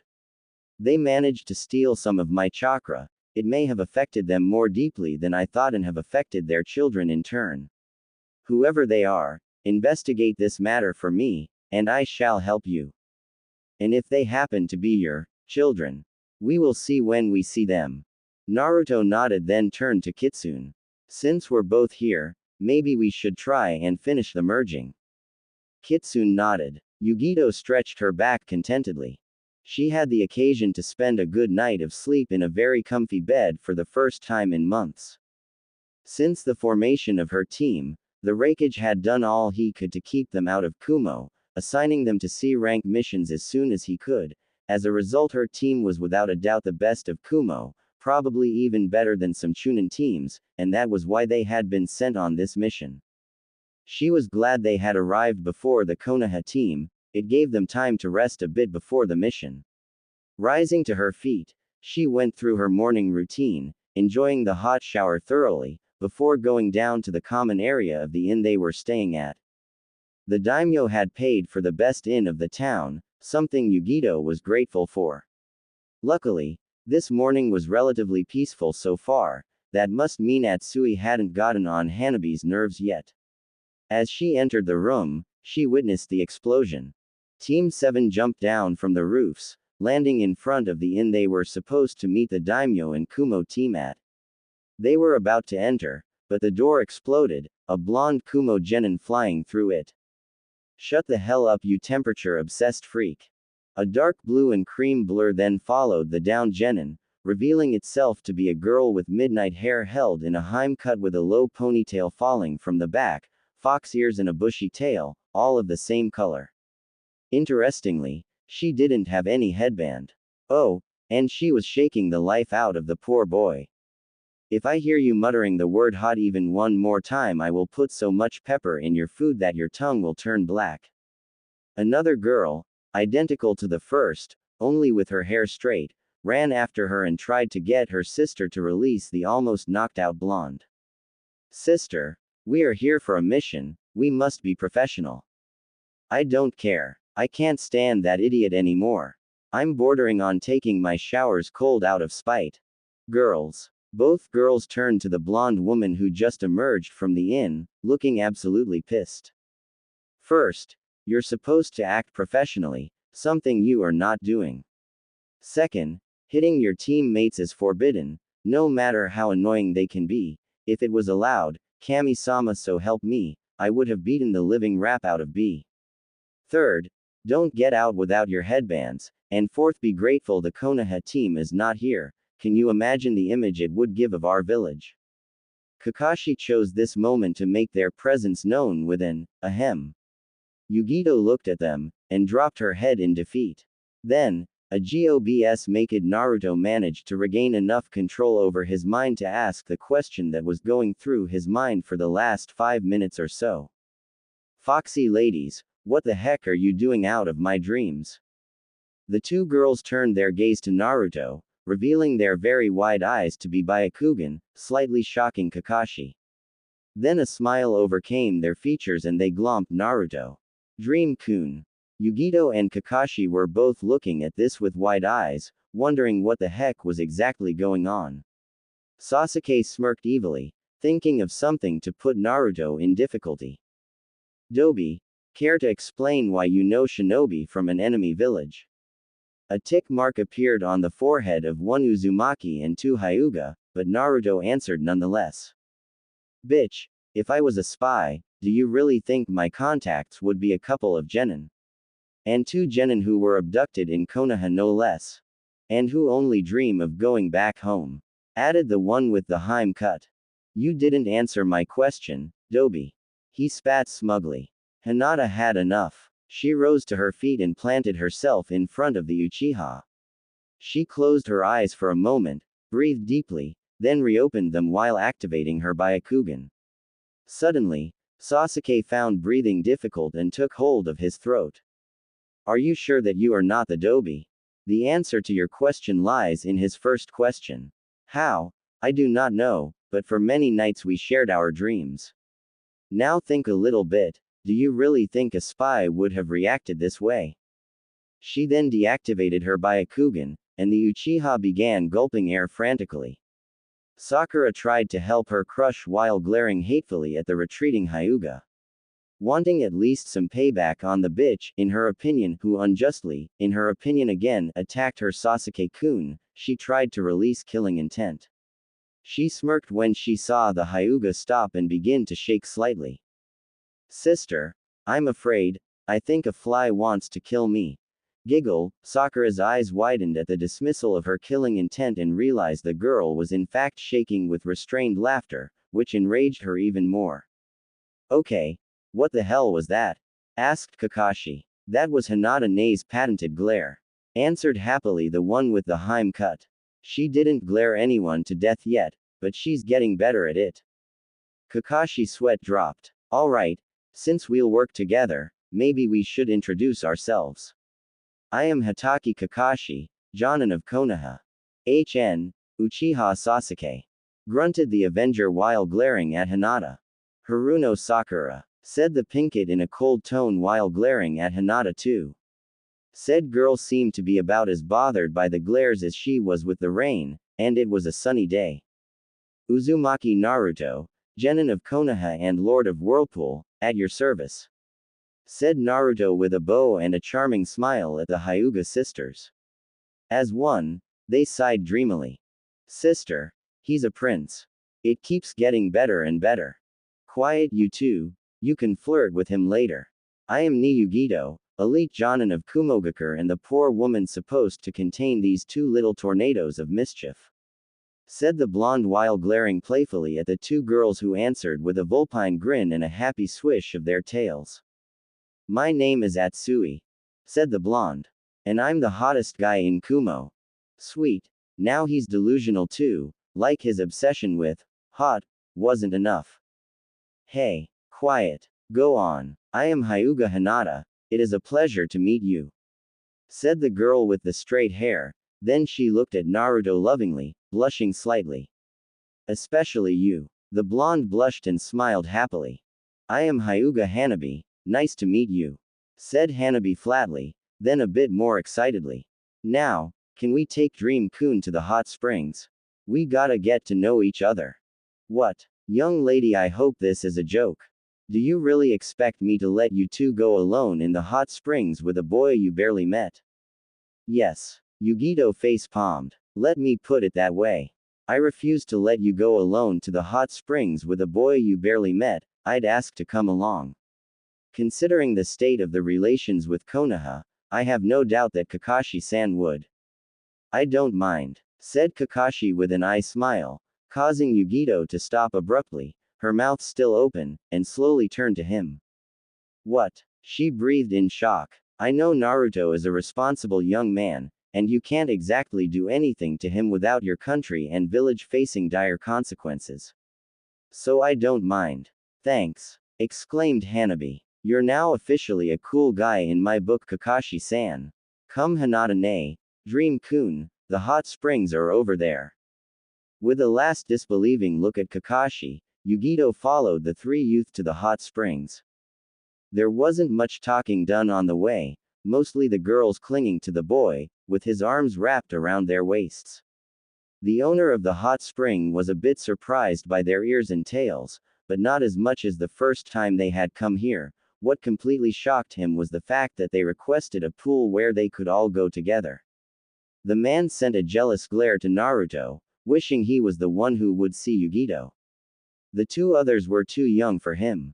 Once they had their pool, they went to the changing room, and saw a little problem: there was no separation. Hanabi was ready to undress then and there, and Hinata wasn't far behind, but Naruto's politeness surfaced at this moment and he offered to wait near the pool until they were finished, thus earning some points in Yugito's book. Once everyone was in a towel, they settled in the spring, the sisters quickly pressing themselves against a blushing Naruto who was enjoying the skin contact. Over the course of 2 hours, they asked as many questions as they could about their clan, Konoha and himself. Of course, Naruto asked a few questions of his own, but he didn't really ask about Kumo, mainly because he had no intention of setting foot in there. Yugito assessed him carefully, and was satisfied with what she saw. He was careful not to divulge any secret of his village but was still answering truthfully to the girls. Taking advantage of pause in the conversation, Yugito talked for the first time. "You said you are the Lord of Whirlpool, aren't you a bit young?" Naruto turned his gaze to her and his eyes suddenly became arctic cold. "I am afraid I am the last Uzumaki currently alive and aware of his legacy. Your village and Kiri did a thorough job in destroying my clan and land." Yugito winced. "Sorry. It's okay. Considering the casualties you suffered in the assault, I'd be quite stupid to believe my clansmen didn't avenge themselves." Yugito nodded. "How is your fief doing?" "Quite good. I'll soon be securely established as a major trading power with shinobi specializing in barriers." Yugito nodded and analyzed what was told. The kid had been way too relaxed concerning this information, meaning it was either common knowledge or what he wanted her to believe. "I heard you took over a small country." "That's a lie. My samurai simply freed Wave from a tyrannical tycoon. It was Wave's choice to ask for integration," answered Naruto indignantly. "Your samurai, not your ninja militia, against a bunch of thugs. No, my samurai are trained enough that they could eliminate those fools easily." Yugito nodded, noting that not once had he given any sign of lying. That meant he hadn't told them the whole truth. He was far too good a shinobi, from what she had seen, to simply be a benevolent boy.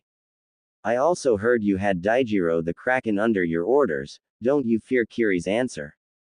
"Ah yeah, Daijiro kicked there while severely outnumbered and equipped with repurposed fishing ships. Right now he has a complete warfleet.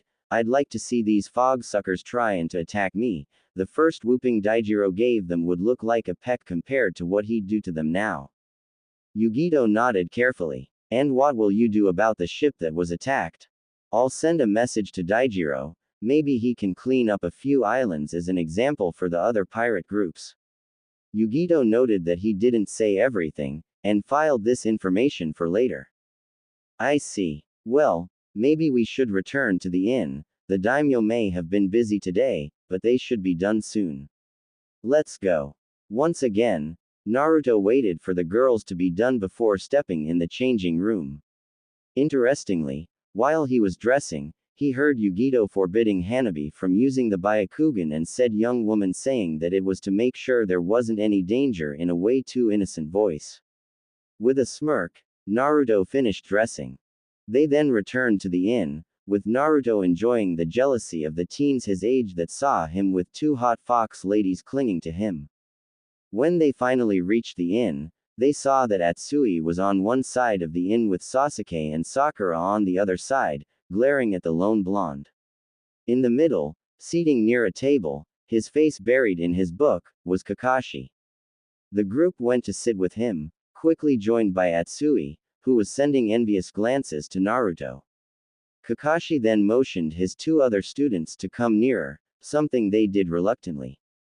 "All right," said Kakashi. "The daimyo of Frost and Hot Water should arrive soon." They were busy for the day discussing a border problem. "We were hired for a joint mission, so try to at least look willing to cooperate," Even if you don't like each other, okay? Sasuke gave a grunt and Sakura looked downright rebellious, but a quick glare from Kakashi silenced her before she could protest. Then, the two teams made their way to the most luxurious part of the inn and the old-fashioned reception room inside.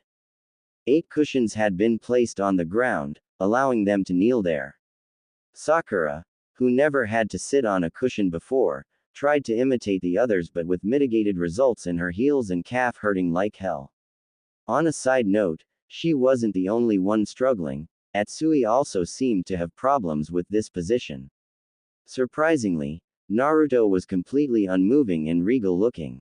They waited a few moments before the door opened and the two daimyo walked in. The Frost daimyo was an old man whose hair and beard had probably once been a vibrant purple, but in his old age had turned a pale purple.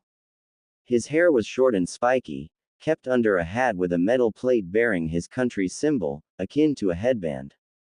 He had a mustache and a long beard, the two not being connected. He wore a purple kimono with light blue trimmings. The hot water daimyo was also an elderly man. He had black eyes, a gray mustache and a strange headwear bearing his country's emblem. He wore dark shirt and pants and a sleeveless yellow jacket with red trimmings. The two daimyo sat side by side, opposite to the two teams, and took a moment to take in their appearance. They had been busy and didn't have time to meet any of the teams, so they were a bit surprised to see 2 fox girls, but it didn't stop them. "Greetings," said the Frost daimyo. "We are glad to see both of your teams here, and are most satisfied to see you ready to work together. Now, we would like to know who will take care of our mission," said the hot water daimyo. Kakashi I smiled to Yugito. "You got the most ladies on your team, so you go first." The Jinchuriki snorted in amusement. "I am Ni Yugito, elite Jonin of Kumo and leader of Team White. I am Atsui, genin of Kumo. I am Hyuga Hinata, genin of Kumo, to my dismay. I am Hyuga Hanabi, genin of Kumo, like my sis said." Both daimyo looked a bit nervous now. The prospect of having a potential incident regarding the abducted Hyuga taking place in this town was far from comforting. Besides, the blonde genin from Konoha was raising all kind of alarms in the back of their minds. He looked far too confident. "I am Hatake Kakashi, elite jonin of Konoha and leader of Team 7. Said Kakashi in his lazy voice. Hearing that the Hatake Kakashi, the copycat ninja himself, was in this town with war material not even 5 meters from him made the daimyo exchange a worried glance. "I am Uchiha Sasuke, genin of Konoha and heir of the Uchiha clan," said Sasuke in his ever so arrogant voice. "I am Haruno Sakura, genin of Konoha and daughter of Haruno Sake, head of the Konoha Mercantile Guild," Sakura said. While her mother's guild was well known, it didn't really make any difference in the eyes of the daimyo, but she didn't know that. "I am Uzumaki Naruto." At this both daimyo opened wide eyes. Genin of Konoha, heir of the Uzumaki clan and lord of Whirlpool. Now the daimyo looked like they wanted to bow, but couldn't since they were the ones that hired him. Of course, this only served to irk Sasuke further. "Uzumaki-sama," said the hot water daimyo nervously. "What a pleasure to welcome you here. Would you like a better place to stay at? I am sure the mayor wouldn't mind giving you free access to his mansion for the duration of your stay." "Nonsense. I am a ninja and you are my client, don't worry," said Naruto with a dazzling smile, putting both older men at ease. "Now, may I know where the pirates who attacked my ship are? I would be delighted to have an occasion to explain to them exactly why messing with Whirlpool is a bad idea." The hot water daimyo collected a folder and took out a map of his country's coast. "The attack happened here, near the border with Frost. It already happened several times. If it is still the same pirate gang, then they will slowly move along my coast until they reach this small peninsula. From there they will go into Susanoo's teeth and disappear until the next raiding season. This kind of attacks has plagued our countries for the last decade, and no matter what we tried, we never managed to eliminate them. This is why we requested your team, Yugito-san," said the Frost daimyo. I have heard that you have the two best trackers of Kumo in your team. We would have hired Jonin teams, but both villages declined, stating that pirates were not high enough priority targets to justify the allocation of a Jonin team. We were told that your respective teams are the best genin of your villages, so we place our hopes and trust in you. It is an honor, Daimyo-sama, said Yugito, bowing. Daimyo-sama, interjected Naruto. May I know how many crew members of my ship survived? That is what impresses us, Uzumaki-sama. No sailor of Whirlpool perished. It is the first time that a commercial crew drove off a pirate attack. Naruto smiled proudly. Thank you for reassuring me, Daimyo-sama. May we know in which port is the ship? I have no doubt that interviewing the crew might help our trackers. Noted Naruto. The daimyo nodded and told them the ship was in this very port, awaiting them. Crew on the deck. Lord Uzumaki is on the ship. Sailors rushed from every part of the ship, quickly forming a line to salute their lord. The commercial ship was a junk ship, 250 feet long and 90 feet wide, with a dark blue battened sail, the swirl of whirlpool sewn in bright red on it. Many imagined sailors as rugged, wearing ragged clothing, but those were wearing full GI, pants and jacket, in dark blue color, the crest of whirlpool prominent on their back. At ease, Captain, said Naruto jovially. Don't worry, we won't stay long. I believe you were attacked by pirates. We were, my lord. All right, girls, what information do you need? Hinata stepped forward and bowed politely to the man. Good day, sir. Could you please tell us what type of ship attacked you, how many pirates there were, their tactics, overall equipment and training, please? Certainly, young lady. Excuse me, said Sakura. Aren't you freaked out that some fox girl is talking to you? This of course got her a glare from Hinata, Hanabi, Yugito, Kakashi and Naruto. No, not really. You know, I've seen a squid man dancing atop the waters, so not much can surprise me. Now the captain got a lot of surprised stares. Well, admittedly, I was drunk, but still, after that you're hard-pressed to be surprised. Naruto followed his teacher and teammates through the inn. They were going for a little team debrief.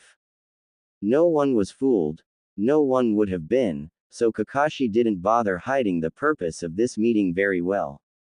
They were going to discuss the Hyuga heiresses. Kakashi opened the door to the small conference room and motioned for them to sit while he placed seals to ensure privacy. Naruto sat calmly on the left of his teacher's seat, and waited for him to finish.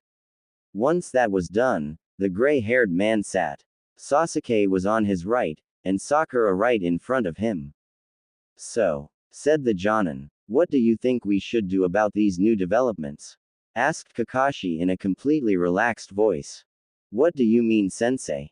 Asked Sakura, looking slightly lost. Perhaps Naruto had overestimated her. Sakura, what do you know exactly about our relations with Kumo? Asked Naruto. Well, we have a cold war with Kumo because they abducted two girls. And what name did the two girls on Kumo's team give? Sakura's eyes widened and her jaw dropped. These two are the. She slammed her head on the table. Damn it. How could I be so stupid? You were distracted, was Naruto's plain answer. Now, I think we should send a message to HQ to warn them and tell them to call off the bounty. I also think we should avoid intimidating them. Why? Asked Sasuke, a light frown on his face. It would show Kumo that we are not to be trifled with. Some intimidation, we show them how dangerous we are, and then we force them into giving up these two. No, that would be counterproductive. The Raikage is, from what I heard, a very proud man. If we go around showing our muscle and try to intimidate them, his defiance will cause him to shut down, and it will lead to trouble. What do you offer then? Asked Sasuke. The only reason I could see for Kumo to send them on this mission, then to the Chunin exams, would be to try to initiate negotiations. They're showing us that Hinata-chan and Hanabi-chan are safe and healthy, and they're trying to make them Chunin, and what is a common assignation for Chunin with ties to another village? Diplomatic duties, said Sakura. They're trying to squeeze peace out of Konoha and shove their crime under the rug. She said with a scowl. Most probably, said Kakashi lazily. But thanks to this little guy here. He pointed at Naruto. We have a way to put pressure on them. But for now, it is better to make it look like we're willing to let go. We're basically luring them into a trap. Observed Sasuke. That would work, but as you said, the Raikage is a proud man. If we suddenly dump demands on him, he'll storm out of the room. Nice pun, Sasuke, said Naruto. This is indeed a possibility, so we'll have to make it so he doesn't have a choice. Until now, the political power in Lightning simply didn't care, there was no impact on their incomes. Now, if any random civilian noble had control over the Eastern Sea, it wouldn't be too much of a problem, but a ninja, one whose clan was almost completely slaughtered by Kumo, and who is allied to the Hyuga, that will worry the Lightning Daimyo. And force him to act, said Sakura, her eyes widening. You plan to subtly threaten the Lightning Daimyo into forcing Kumo to give up the twins. That's not all, said Sasuke, looking at Naruto in a calculating way. You plan to take away Lightning's allies in Frost and Hot Water. When he noticed Sakura looking at him in surprise, he explained. Frost's economy is focused on trade. Should Naruto decide to form a blockade, Frost would lose a tremendous amount of income. They'll have no choice but to choose Naruto over Lightning. If everything goes well, said Naruto, Frost and Hot Water won't have to make this choice. Kakashi looked at his students with pride. He began to calmly write his message while listening to Naruto and Sasuke as they explained to a shocked Sakura what a few trade outposts could do to the economy of the whole eastern part of the nations. The two teams were crouching in the shadows of a coastal forest, looking onto a pirate harbor built into a hidden creek. No one really came in this part of Hot Water country, and it was interestingly placed, halfway along the coast. You could guess that this harbor was only used during the raiding season, since most building looked to be in a mild state of disrepair, yet looked to be somewhat regularly used. In the harbor, 8 small junk ships were attached to makeshift docks. Ragged-looking men were walking in the open, singing quite badly, drinking songs, and quite evidently drunk. Hinata and Hanabi had taken a look at the records, marking on the map all the emplacement of all the towns and ships attacked, and noticed that sometimes the pirates seemed to go back, yet were still on time for a raid far lower on the coast. They had from this deduced that it was all a ploy to make people think they were attacked by a nomad fleet while they had a harbor hidden somewhere. From there, they had tried to determine which part of the coast would be the most likely to house said hidden harbor, and considering what they were currently seeing, they had succeeded. Good job, girls, murmured Yugito. The twins only smiled in answer. Kakashi gave them an appreciative nod. Good, now, how do we take care of them? Full-on assault or poisoning of their supplies? I would personally favor the second option, said Naruto. This harbor is quite a good location and would make a wonderful trade outpost, so I'd like to take the infrastructure, no matter how crappy, in a relatively good state. Do you only think about trade outposts? Asked Sasuke, annoyed. Of course I don't. I also actively search for ways to make your life miserable, answered Naruto with a cheeky grin, causing the sisters to snicker and Yugito to smirk. Of course, Sasuke and Sakura didn't share in the fun.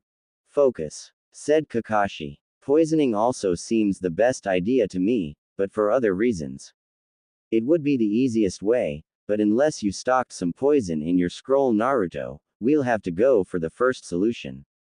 Are you shitting me? Asked an incredulous Hanabi. Just on the way here I saw a shitload of useful plants. 5 different brands for hemorrhagic poison, 3 neurotoxins and at least 2 paralytics. And that's not counting the 3 taste suppressors or the 2 plants with pollens usable to make the poison airborne. Sakura looked at Hanabi with a disturbed expression. You are sick. No, I'm perfectly fine, but once I'm done, they will be sick to death. Maybe we should clarify the fields of specialty of our genin. Kakashi asked Yugito, making the blonde Jonin nod. Kakashi nodded to Sakura, prompting her to begin. Alright, I specialize in uselessness and loud screeching, quipped Naruto. Sakura clenched her fists in anger before talking through her teeth. In genjutsu and medical techniques. I specialize in ninjutsu and kenjutsu, said Sasuke. In brooding, added an ever-smiling Naruto, to the annoyance of his teammates and the amusement of the Kumo team. And last, but far from least, said Naruto, I specialize in bojutsu, fuinjutsu, a bit on ninjutsu, and also on snarky remarks and smartass behavior. Said the blonde with a bright smile, causing the twins to snicker. Alright, I specialize on kenjutsu and ninjutsu too, said Atsui. With a temperature fixation, deadpanned Hanabi. Anyway, I specialize mostly on ambush, trap making and tracking, with secondary focus on close combat, both with a short sword and a kunai, and hand-to-hand. I study botanic to increase my proficiency through the use of poison. I focus on tracking and disabling targets, said Hinata. I also trained as a chakra sensor, but my main strength is in taijutsu, with a secondary focus on long-range lightning jutsu. I also have basic training in medical ninjutsu.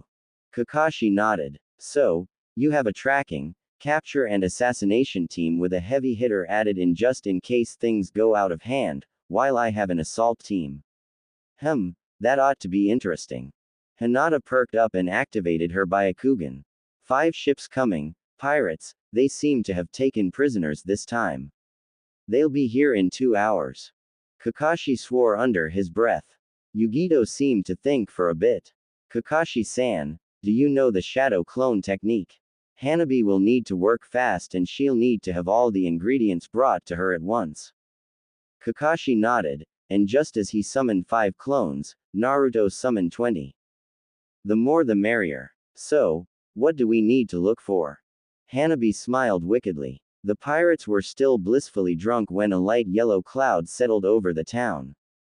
They didn't pay it any mind. Clouds of pollen were relatively common with the amount of plants in the area. When a few of them began to cough, they didn't really worry either, neither did they when 2 or 3 fell, gurgling, in a puddle of thick liquid. It was common for them to throw up. However, when they all began to cough out blood, they began to worry and even panic when they realized they were all dying. But it was too late, and they died before they could do anything. An unnatural breeze swept across the town, sending the cloud in the upper parts of the atmosphere before 8 figures landed among the decimated pirates. The poison will lose all potency in the next 3 hours, unless it goes into a rain cloud and falls in someone's mouth before the time is up. It will do no damage, said Hanabi. Sasuke looked around the port, honestly ticked off. That wasn't a way of fighting worthy of an Uchiha. They had died without even having a chance to survive, without a chance to fight. It left him uneasy. Sakura on the other hand was positively horrified. She couldn't look away from the fear-stricken faces of the dead pirates, their faces frozen in expressions of pain and fright, their empty eyes boring into her very soul accusatingly. Her breathing picked up, her eyes were wide, darting from one body to another. Suddenly, a hand on her shoulder forced her to look away and into the eye of her teacher. Sakura, death is a reality of our trade and it can be messy like now. Breathe deeply, and remember that they deserved it. They killed and raped innocent villagers for years, and now they paid for it. All right. Sakura nodded weakly, and tried to get a grip of herself. It was glaringly obvious that Kakashi would have to talk to her later on, but right now they didn't have time. Sakura looked at Hanabi with a slight twinge of fear. What did you put in the pea poison? 2/5 of hemorrhagic poison to kill, 2/5 of neurotoxins to reduce their movement and numb them, and 1/5 of paralytic to stop thoracic movement, thus ensuring maximum accumulation of blood in the lungs. Since the poison was airborne, the lungs were the first affected, they drowned in their own blood. Said Hanabi dispassionately, looking at the bodies with clinical interest. If it can comfort you, the neurotoxins also destroyed their nerves in their lungs, they didn't suffer much. It seems to be especially effective, sensei. Would it be possible to harvest some more plants? If possible, I'd like to have some seeds to set up a garden and make some spare poison. Yugito nodded, but a small frown was on her face. Hanabi, Hinata, you seem to take this awfully well. Why should we give any importance to their lives? Asked Hinata calmly, looking at the bodies in slight disgust. We didn't know them, they were monsters, and despite that, sister gave them a relatively painless death. We have no reason to feel guilty. Maybe we should prepare the ambush instead of talking like that, offered Naruto. The creek was nothing more than an indentation in the cliffs, hidden by jagged spires of rock rising from the ocean, and there was a large rock arch above the entrance of the creek. Kakashi, wanting to see what his student would come up with, decided to give him an occasion to express his creative mind. I take it you have an idea, Naruto. Yeah, there are 5 ships, we have 2 Jonin and 6 Genin. Each Jonin takes a ship, the last 3 ships are spread between the Genin in teams of 2. Placing the sisters together seems quite obvious, and I would advise either me or Sasuke with Sakura, and the last with Atsui-san. Are you calling me weak? Growled Sakura. No, but you just went through a traumatic event, and might freeze up after your first kill. I'd rather place you with someone I know can protect you until you snap out of it than with someone whose capacities I know nothing of. I do not mean to insult your abilities, Atsui-san, it is a matter of peace of mind. No worry, I understand. So, who am I gonna work with? Blondie or Broody? Now Sasuke was hesitating. Atsui was beginning to act all smartass like Naruto, but on the other hand Sakura would piss him off to no end if he saved her. It's alright Sasuke, go with Atsui-san, at least he won't ask you out if you save his, unless you swing that way of course. Said Naruto with a smirk. Atsui answered with a small laugh. Nope. So, we're good. Yugito and Kakashi looked at each other and nodded. Quickly, the teams went to the rock arch and waited for their praise. The fabrication of the poison had taken some time, so the 5 ships should arrive shortly. Looking at his right, Naruto tried to evaluate Sakura's state of mind. Sakura, if you think you won't be able to go through with this all, don't hesitate to say it, there's nothing shameful in knowing your own limits. Naruto, how do you cope so easily with all this death? My life was beyond shitty. I had my first kill when I was 6, a pedophile, but I blocked it all out until recently. Remember Mizuki from the academy? Mizuki-sensei. Yes, of course. And remember all the mess the night after graduation? Yes, but how is that linked? On that night, Mizuki manipulated me into stealing a very important thing in the Hokage's office. He wanted to take it for himself and blame me in the process. I kicked his, but during this whole shit, I unlocked quite a few unpleasant memories, including my first kill. And much more. When I remembered the face of the guy the first killed, I freaked out, completely.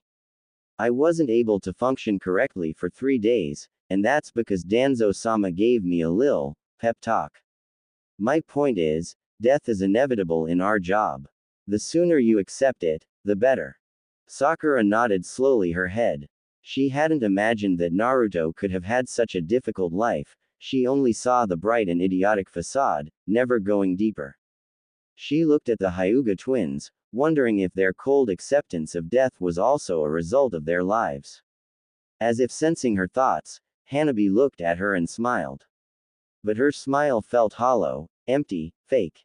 Wondering why we don't care about all the blood. Sakura nodded. Tell me, do you know what a Jinchuriki is? Hanabi. Oh please Yugito, it's not like the fox ears and tails aren't giving it away, we didn't have that when we were abducted. It is, after all, one of Kumo's wonderful gifts to us. Said the young Hyuga bitterly, causing the elder blonde to stay silent. Hey, so, you know what it is? Sakura shook her head weakly. You see the Biju, like Kyubi. It's no use killing them, they reform. So mankind went for the next best thing, sealing them. And since these masses of chakra are beyond badass, a simple thingy wouldn't be enough. So they're sealed in people, those are Jinchuriki. Is that what you and your sister are? Nope. A Jinchuriki isn't supposed to take on characteristics from the Biju they jail. Wait. If a Biju is too strong to be killed, said Sasuke. What happened to Kyuubi? Naruto snorted. Guess who's the lucky guy that was born that night? He said darkly. S-class secret. Talking about it is punishable by death. My life is shitty enough with 75% of the adults glaring me to death. Sasuke looked at Naruto with wide eyes, shocked beyond belief. Yugito on the other hand looked sympathetic. You can tell the fox that Matabi said hi. Naruto seemed to space out for an instant before refocusing. Kyuubi says hi too. Snorting that he didn't forgot the catnip beer. Yugito facepalmed and muttered something, causing all those around to look in either surprise or amusement. Naruto, should you have mentioned an S-class secret in front of a foreign team? Asked Sasuke cautiously. Yugito-san already knew, we container can immediately tell when another is nearby. The only mystery was which Biju we held. Yugito nodded in agreement. Alright, let me get this straight, said Sakura. My teammate has some oversized seal on him with the Kyuubi behind it. Yugito-san also has a Biju and said Biju apparently gets high on catnip.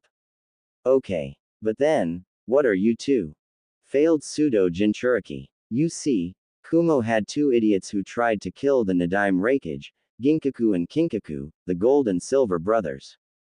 These two also tried to take on the Kyuubi when it was still free, and ended up swallowed. They fed on the fox's stomach for some time until it just threw up and put them back out, but the idiots had gathered some of its chakra in them. They were pseudo Jinchuriki, with independent pieces of Kyuubi's chakra trapped in them, like some sort of smaller Kyuubi. I believe the max they had was 7 tails. Anyway, after their failed coup d'etat, they were captured and jailed. Kumo looked for a way to use their power. And then, one day, they abducted 2 cute little girls from Konoha. From then, Hinata took over. We were precious to Kumo, they needed us to be as resilient as possible, so they thought that associating the Kyuubi's chakra with our Byakugan would be a good way to ensure we would survive as long as possible to pop out a shitload of little babies and reverse engineer Jukin. They were confident in their ability to brainwash us into being loyal to Kumo. We were 4 when they sealed it in us. 10 hours of pain, non-stop. And they failed massively with the sealing. The fox's chakra reacted strangely with ours, and as it coursed through our chakra coils, it mutated us into what we are now. After that, they tried the brainwashing, and ironically, the fox's chakra forbade it.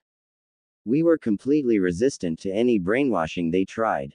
In such cases, the standard procedure is to make the people brain dead, that way you can still use the genes but you don't have to worry about any resistance.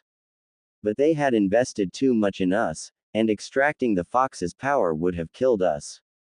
Not to mention it would have failed since it fused with ours. So they decided to see if they could persuade us to be loyal to Kumo. Hanabi began talking again. They placed us in the care of people who had similar plight, Kumo's 2 Jinchuriki, Yugito and B, but after the sealing we had associated A's face with pain, so we mistrusted them, and basically everyone in Kumo. In the cloud, people look at us either like we must be raped on sight or like we're failed experiments who should have been put to death, and there's a group that regularly tries to hurt us. The constant whooping Konoha inflicted on Kumo didn't help, since these idiots blamed it all on us. We needed some way of retaliation, and we went for pranks. But not the harmless pranks, each and every one of them was obviously designed to kill, but made with non-lethal material. That way we killed half of Kumo's Chunin forces, 3/4 of their Jonin, the whole academy, students included, the Raikage and the whole council, along with 3 of the 5 great clans in Kumo. Strangely, after that, we began to be left in peace a lot more. Basically, we had to fight every day for our peace, said Hinata softly. And during our years in Kumo, we also had to kill quite a few people who tried to hurt us. Hardship and bloodshed are 2 old friends to us, so it doesn't really bother us. Now, you probably understand why we don't care about killing. We don't know them, they are just threats to our existence, and as all threat, they have to be eliminated. Finished the young girl coldly. Kakashi looked at Yugito uneasily. Your village really did a number on them. Don't remind me. It makes me sick each time I think about it. I still don't understand what went through A's head when he decided to have them abducted. I don't think I'll ever understand. Oh, well, these two have taken their revenge. Throughout the academy, and even a little before, they literally swamped him with paperwork. How can some paper be dangerous? Asked Sasuke skeptically. Simple, brat, answered Yugito. They caused so much trouble every day that I had to spend all his life in his office, with barely 3 hours to sleep. He didn't go home at all in the last 4 years. I heard he's considering his workload right now to be a vacation. Hinata and Hanabi smirked smugly, proud of their handiwork before Hinata activated her Byakugan again. They're almost there. They lapsed into silence, waiting for the ships to appear. Once all 5 ships were in sight, they quickly assigned each group or jonin to a ship, and jumped down. While falling, Kakashi took out 2 kunai and threw them, killing tow pirates. He then whipped out 5 shuriken, eliminating as many thugs. The ship was quite small, he had already eliminated half of the crew. Landing nimbly on the deck, he darted toward the nearest pirate, smashing his throat with his fist before throwing 2 new kunai, killing 2 men and throwing them into the waters. One of the 4 survivors charged him with his sword raised high, screaming a wordless battle cry. Kakashi simply hit him in the jaw before tearing his sword from his grasp and slamming it in his guts with enough force to send the man flying off the ship when he let go of the handle. Kakashi jumped high to avoid a knife thrust, landing on the wielder's neck with all his weight, snapping it instantly. Kakashi looked at the 2 cowering survivors for a moment, before slamming his foot on the deck, causing both of the knives of his latest victim to fly off and into his palms, then threw them at the 2 pirates' faces. Yugito enlarged her fingernails, turning them into sharp claws, and landed nimbly on the ship's stern before darting forward. Channeling lightning chakra into her claws, she beheaded the apparent captain and one of his men, delivered a spinning kick to a man's jaw, not paying attention to the wet crack that followed, before gazing across the ship.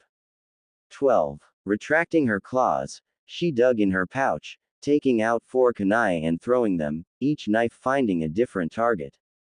Dashing forward again, she elongated her claws again and bisected 2 more pirates before spinning around an axe slashing open the throat of the man as she finished spinning. As her rotation ended, she darted towards the last 5 pirates, huddled together in hope that number would save them. It did the opposite. With 3 passes of her claws, they laid on the deck, mangled and bloody remains. Looking at the other ships, she smiled, the battle was ending. Hinata and Hanabi left the rocky surface of the arch with a massive push, summoning to the surface the wilder part of their chakra. Their features became more feral, their eyes narrowed, their small fangs grew a bit and their nails darkened and sharpened. Landing on the bow of the ship, they startled the pirates. Dashing forward, Hinata delivered a chakra-enhanced kick to the face of the closest pirate, breaking his neck, while Hanabi unsheathed the short sword strapped to her back and slashed open the throat of another. Hinata jumped high and Hanabi ran low. Hanabi threw her sword into the heart of a pirate before jumping at head height and driving her palm into another's face, sending a burst of her unusually potent chakra to liquefy the man's brain. Hinata fell into a cluster of 3 men, lashing out before she even reached the ground. One strike hit a man's head, killing him on the spot. Another turned a heart into a piece of charred flesh, and her last strike obliterated both of her victims' lungs. All 3 fell to the ground, the last one holding his chest, not understanding why he couldn't breathe anymore. Hinata threw 3 kunai, killing 3 pirates and covering her sister's advance. As Hanabi passed near the body of the man with her sword in his chest, she grabbed the handle and pulled it out, never slowing down. As she reached the 3 survivors, she ducked under a clumsy sword strike before driving her blade into the man's skull. Spinning to free her weapon, she brought it down on another's knee, cutting it clean. As the man fell, screaming, she carved his neck in two before kicking the handle of his knife, still in midair, sending it into the last man's head. Sasuke and Atsui pushed off the rock and landed directly on top of two pirates, crushing their spines. Sasuke darted to the stern, Atsui to the bow. Atsui unsheathed his sword in one fluid movement, carving through the chest of a pirate, from left shoulder to right hip. Dashing forward, he slashed at a man, taking his head, before rolling under a double thrust of swords. Passing between his assailants, he spun while rising to his feet, cutting them both in half, before completing his rotation and dashing to his next target. With a rising strike, he carved the man in two, spinning on his heels and stabbing his sword through his next opponent's jaw, piercing the brain. With a tug, he freed his blade and jumped, beheading his last target. Sasuke jumped from his victim's neck, unsheathing the chikudo strapped across his lower back. As he neared the deck, he swung his blade at the shocked pirates, beheading two of them in one swipe. As soon as his foot touched the wood, he was moving again, cutting a pirate in two, spinning around the falling body and the blood, cutting off another man's arms before kicking the handle of the sword, sending it through the man's head before he could scream. Sasuke looked at the three survivors, among which was the captain. Moving faster than they could react, he charged them, taking out two shuriken and throwing them, killing the two goons while he jumped past the captain. As he landed, the man's head fell from his shoulders. Atsui and Sasuke looked at one another from across the ship, and smirked. Sakura breathed deeply as she fell to battle, closed her eyes, and locked herself away. When she reopened her eyes, all that remained was logic, and one objective: kill the targets. Cocking her fist back, she swung it at a fast-approaching pirate, hitting his jaw with devastating force and sending him flying off the ship. Twisting, she placed her feet on the deck, landing softly. Naruto landed too and darted forward, unsheathing his blades in a cross-slashing movement, cutting a pirate into four separate parts. Darting forward, the two genin met three pirates. Sakura jumped, delivering a chakra-enhanced kick to the man's face, sending him flying across the ship, shards of bone and droplets of blood trailing after him. Naruto joined his blades into his staff and spun, cutting his enemy's legs with one blade and his neck with the other. Sakura, taking advantage of the last man's shock, drove her fist into his ribs, sending him crashing into the rock cliff and peppering his organs with his fragmented ribs. Charging forward, the two teens exploited their opponents' horror and fear to its fullest. Naruto, being faster, threw himself in the middle of the fight, spinning wildly, beheading a man, cutting another one in two and slashing open the chests of two others, causing them to cough blood and choke, leaving them open for Sakura's devastating punches. The two men took the attack straight in their solar plexuses, but there was such strength behind the strike that their chests simply caved in and their backs exploded, sending a gory shrapnel of ribs and vertebrae bits to pepper the four survivors. Naruto charged forward, his staff spinning, and took two more heads before stabbing a man in the heart. The last man tried to leave, running to the bow to jump in the waters, but Sakura took a sword laying on the deck, threw it lightly in the air and slammed her fist in the butt of the handle, sending the sword sailing at high speed into the man's back, across the creek, and nailing the criminal to a wall of the harbor. Looking at the other ships, the ninja saw that the battle had ended. 30 seconds was all it took, but all 5 ships were now under their control. After a last inspection of each ship, it was confirmed that all pirates had been killed. The 5 ships had been guided to the port and the prisoners freed and fed. Kakashi and Yugito went to a nearby village to ask for help to evacuate the captured villagers, leaving the genin to watch over them. Naruto looked at the families, huddled together, hugging each other, crying in joy, reveling in the knowledge that their loved ones were safe. He felt cold. Seeing all this happiness just reminded him of his life, of what he missed. He wondered, yet again, what it would feel like to have parents, even just one, just to have someone to love him unconditionally. Looking to his right, He saw Sasuke's impassive face, but in the Avenger's eyes, a glimmer of jealousy laid. With a sigh, Naruto returned his gaze to the crowd below. He wondered what would have happened had his life been different. Would he have ended up as some sort of evil lord with an army of imp-like thingies and a massive perverted streak? Nah, I'm thinking too much into that. Hinata suddenly landed near them, surprising them a bit. 4 ships coming, completely full of people. Kakashi-san and Yugito-sensei are with them. Looks like our mission will soon be over. Naruto nodded and summoned some clones to tell the families below that their ticket back to a normal life was coming their way. Sarutobi Hiruzen was a calm man, but what he was reading was beyond shocking. He snapped his fingers, causing an Anbu to appear. Bring me Hyuga Hiashi. Yugito and Kakashi were sitting on the bow of a ship. Behind them a group of sailors and fishermen were waiting to reach the harbor to take control of the pirate ships and bring back to the mainland the stolen goods and abducted people. Yugito looked at Kakashi, trying to assess him, and overall failing. She knew he was good, very good, one of Konoha's best, but he just gave off the impression of a lazy idiot who left one of his students do all the work. Kakashi-san, I noticed you give a lot of power to Naruto. Why, yes, you wouldn't believe how fun life can be with this kid. He's probably the only person that could try to paint a room with a bucket of paint and an explosive tag and actually succeed. Yes, he did. An exploding tag. That's insane. How did he not ruin the room? It was low power. Even so, the shards of the bucket should have pierced the walls. Yes, that's what shocked me. Not only were the walls perfectly painted, but the bucket was also intact.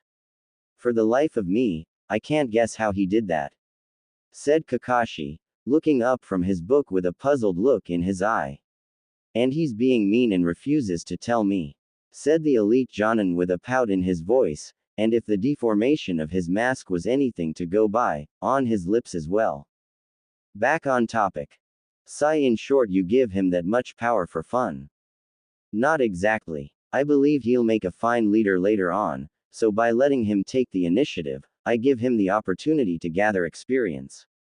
I'll only step in when I feel his plan won't be good enough, though that didn't happen yet. Do you do the same with the Uchiha? I would if he took the initiative more often, but he doesn't. I guess I'll have to talk to him about it eventually. Maybe later. He doesn't really seem to be ready to me. Are you talking about his tendency to glare at anything that even remotely offends him? That and more. You'll see what I mean if you stick around long enough. It's just a tad bit too complicated to put in words. When the ships entered the harbor, they saw the prisoners organized neatly on the docks and the genin spread out across the roofs, keeping watch. Yugito nodded in satisfaction. They did their job well. Of course they did, they were well trained.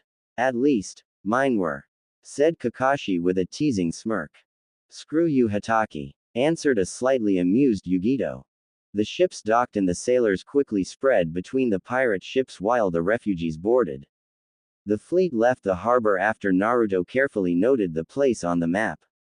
They reached the closest village in barely a few hours, but the night was already falling.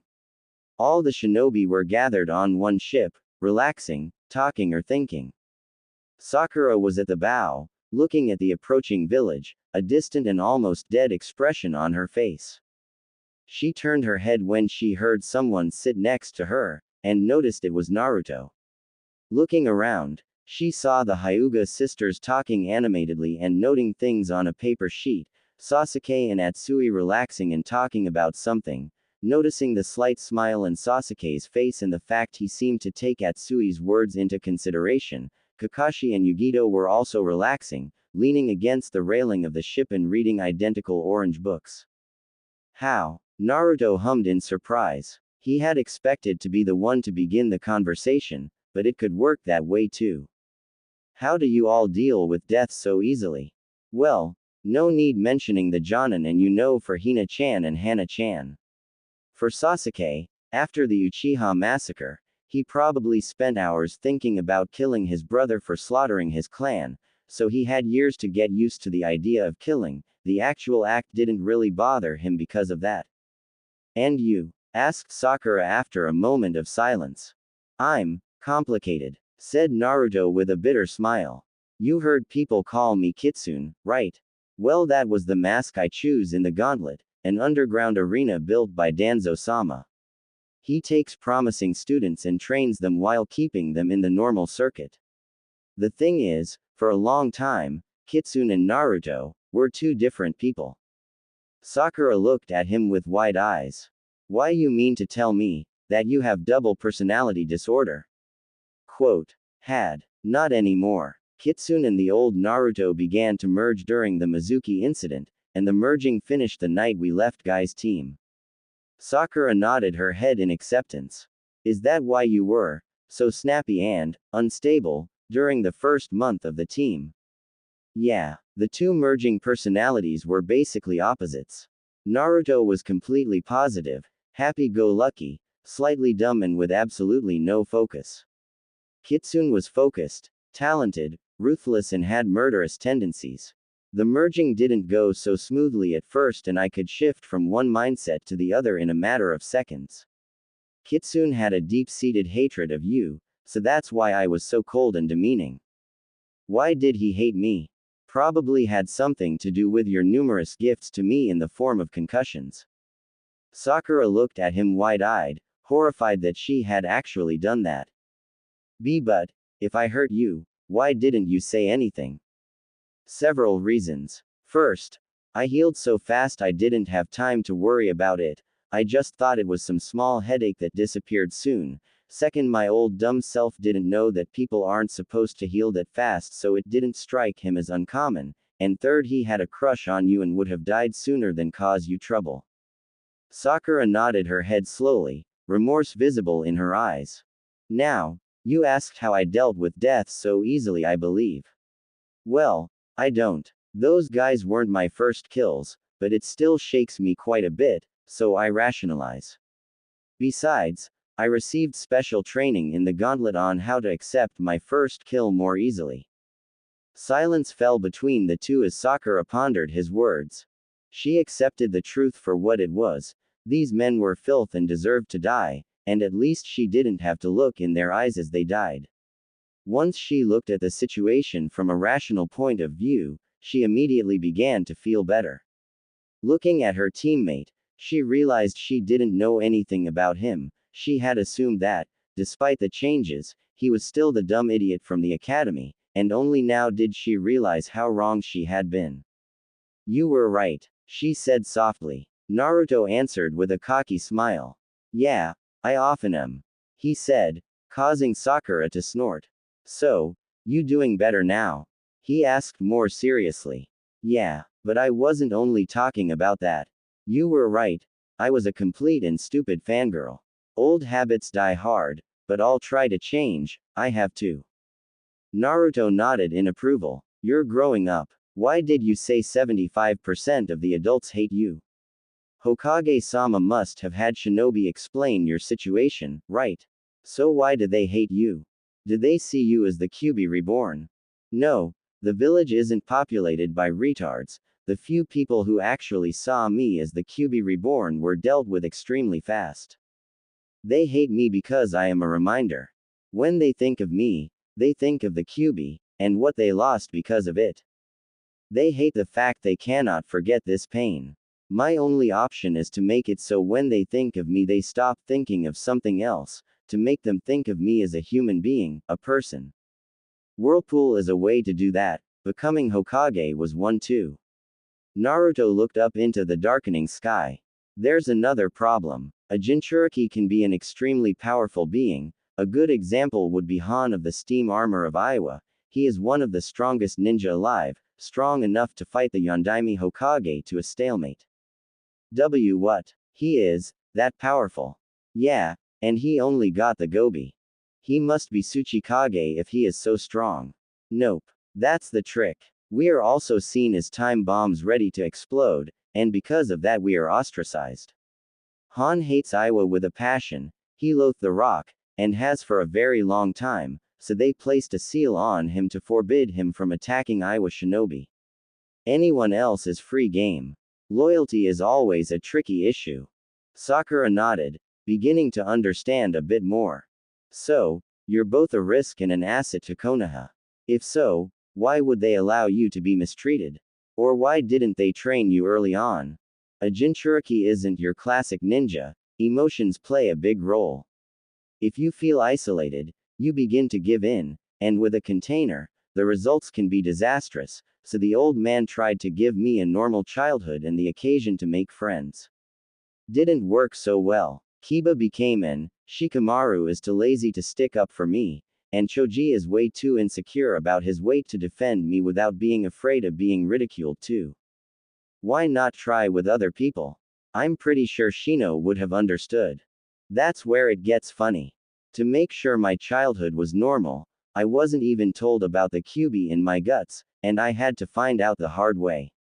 So, for the longest time, I saw Shino as creepy, even if I felt kinship because of his loneliness, so I didn't talk to him, and ended up lonely myself. As for the others, well, you know just how popular I've always been. Sakura frowned. She remembered all too well. Then something struck her. Naruto had no reason whatsoever to be nice to her, she had been a bitch from day one to him. Why are you helping me? Or being so honest to me? Because, like it or not, we're a team. If you know a bit more about me, maybe you can understand how I work and the team will only get better. Then, you are one of my comrades, so I have to help you mature faster. I don't think we've ever been friends, and I'm not sure we can ever be, but at least we can respect each other, especially now that you dropped the fangirl thing. Sakura nodded. After a few minutes of silence, Naruto looked around and saw something that made him smile. Hey, Sasuke, Atsui. Everyone turned to look at Naruto, then at the two, and noticed the two swords boys had each other's swords in hand and were talking about the blades and comparing their qualities. Well, before Naruto interrupted, now they just had their hands on the blades. Two boys caressing each other's sword, something you wanna tell us? Said Naruto with a teasing smile. Sakura repressed a snort, Hanabi snorted loudly, Hinata left out a giggle, Kakashi raised an eyebrow, a spark of amusement in his eye, and Yugito smirked. Atsui and Sasuke remained impassive, then looked at each other in the eyes, before grabbing the back of the other's head and kissing wildly. That stopped everyone. They quickly separated and looked at Naruto. Sasuke smirked while Atsui burst into laughter with a loud, "Gotcha." Then, Sakura surprised everyone. "Ooh-yeeaah." She screamed with wide eyes to take in the scene better, a massive perverted smile and the mother of all nosebleed. A second round of laughter followed, with only Sasuke not joining in. In fact, the Uchiha heir paled considerably when he realized he had just given wet dream material to one of his fiercest fangirls. Brother, does this count as a miserable life? Naruto opened his eyes to find himself in the sewers where he met Kyubi for the first time, and in front of him was said Biju, still behind the bars of his jail. Only, the fox was grinning like a like a mad fox. Looking around, he saw Hinata and Hanabi looking around in surprise, before their gaze fell on him. Naru-kun, what the heck? One moment we're going to sleep, the next we're here. Said Hanabi. Well, I can't really explain. It seems that your connection to Kyubi here, he said, pointing at the fox, allowed him to pull you in my mindscape, so I think it's safe to say that he is the cause for those blurry dreams we shared. Correct, young one. Now, I have been trying to pull those two here for quite some time, but only succeeded tonight. It is good, for we have a lot to discuss. Yeah, for instance, what are you going to do about them? You said we'd see once we met those two presences you were talking about, and I guess they are Hina-chan and Hana-chan. So, what course of action? Well, now that we are closer, I could study more the way their chakra reacts. It is quite interesting. How so, Kyubi-sama? Asked Hinata politely. Kyubi nodded appreciatively at the young girl's politeness. It seems that Kumo's attempt to turn you into pseudo-Jinchuriki had unforeseen consequences. Your usual chakra and mind partially fused, and it impacted your whole DNA. For the sake of clarity, I must ask, do you know of the different types of chakra? You mean the elemental affinities? Asked Hanabi, confused. No, not quite. At first, there were two types of energies. Natural energy and what you could call chaotic energy. While the first is quite passive and peaceful, the second was far more agitated. Natural energy still exists nowadays, though in very small quantities. Chaotic energy on the other hand disappeared, or more accurately, transformed. So what? They're a nice energy and a bad energy? Asked Hanabi doubtfully. Ah, you misunderstand. Both were completely neutral from a moral point of view. It's just that chaotic energy was far more active. It couldn't just exist like that, so it slowly seeped into creatures and formed big pools of boiling energy. The two energies were incapable of melding at first, but sentient life changed that. The humans found some of those pools of both energies, and began to use them for rituals. How do you know all that, Kyubi-sama? Are you a scholar? Asked Hinata in wonderment, cocking her head to a side. In a way, yes. I studied some of the human settlements before the time of my birth, and felt that there used to be huge amounts of energy nearby, so I drew the logical conclusions. Anyway, as I said, these pools were used for rituals that prefigured the use of chakra. I saw a few of those early altars along with remains of rituals around. But I digress, back on track. Through those rituals, the humans absorbed some of both energies, and began to mix them inside themselves before expelling them. In time, this caused a massive shift in the balance of both energies with the creation of a primitive chakra. And you were born from that shift? Asked Naruto curiously. Kyubi chuckled. No kid, not yet. Several beings made of pure energy were born. One example would be Inari, the kami of harvests, or Susanoo. So yes, the kami do exist, they just don't act directly. They were mostly born from natural energy, with the Shinigami being an exception and being born mostly from chaotic energy and a slight mix of natural energy. There was only one being that was born from chaotic energy alone, the Jubi, the ever-shifting 10 tails, rumored to have twice as many forms. This creature was wild, destructive, and utterly impossible to control. The kami first trapped him in another realm, but foolish humans helped it escape. So, the kami decided that it had to be eliminated in the only way they knew could work, by forcibly melding it with natural energy. For this purpose, they elected a champion, a man that was a priest, one of great power and pure heart, that preached peace and unity against the threat of the beast. That man became later known as the Rakudo Sennin. Wielding natural energy and the gifts of the kami, he battled the beast over land and sea, and finally defeated it, subjugating it and forcing it into submission by sealing it into his own body. Ah, I think I understand. Exclaimed Hinata. This is why the sage is credited with the discovery of chakra. He used the Jubi's energy and melded it with the natural energy the kami taught him to wield, thus creating chakra and forcibly calming the chaotic beast. You catch on quick, young one. Yes, that was the plan, but the Jubi's mind had been marked by chaos, and could not be appeased. And since the process didn't go fast enough, the sage had no choice but to reach out to others, to help him in his task. To reward them, he bestowed upon them the gift of knowledge, teaching them how to create chakra of their own while releasing natural and chaotic energy around them to allow them to create the chakra. The more students he had, the faster it went, yet his whole life wasn't enough. I doubt the man would simply await death without a plan B. Right, your kit. Chuckle old man Rakudo was a smart one, and he believed in preparation. He split the Jubi into 9 beings, the Biju. But, his death approaching, his control slipped, and we were born unequally gifted in both energies, and it impacted our minds. For instance, Shukaku, the Aikibi, had a massive amount of chaotic energy, and the result was a massively unstable mind. On the other hand, Son Goku, the Yanbi, was born with an excess of natural energy, giving him a meditative nature. I was one of them, and mere minutes after our birth, we had to see the one we considered our father die. It was sad, but we knew he had a good life. It is regrettable that his sons didn't put their differences aside and began fighting for leadership, because it was the first hit to the peace old man Rakudo had instated, and it only got worse from there. But that is for another time. I take it that chakra coils appeared later, somewhere along the line. Stated Hanabi. Yes, they did. With the old man's death, a lot of chaotic energy was released, but it didn't cause too much of a fuss, with his many students around to steadily meld it with natural energy. With time, chaotic energy disappeared, and only a small piece of natural energy remained.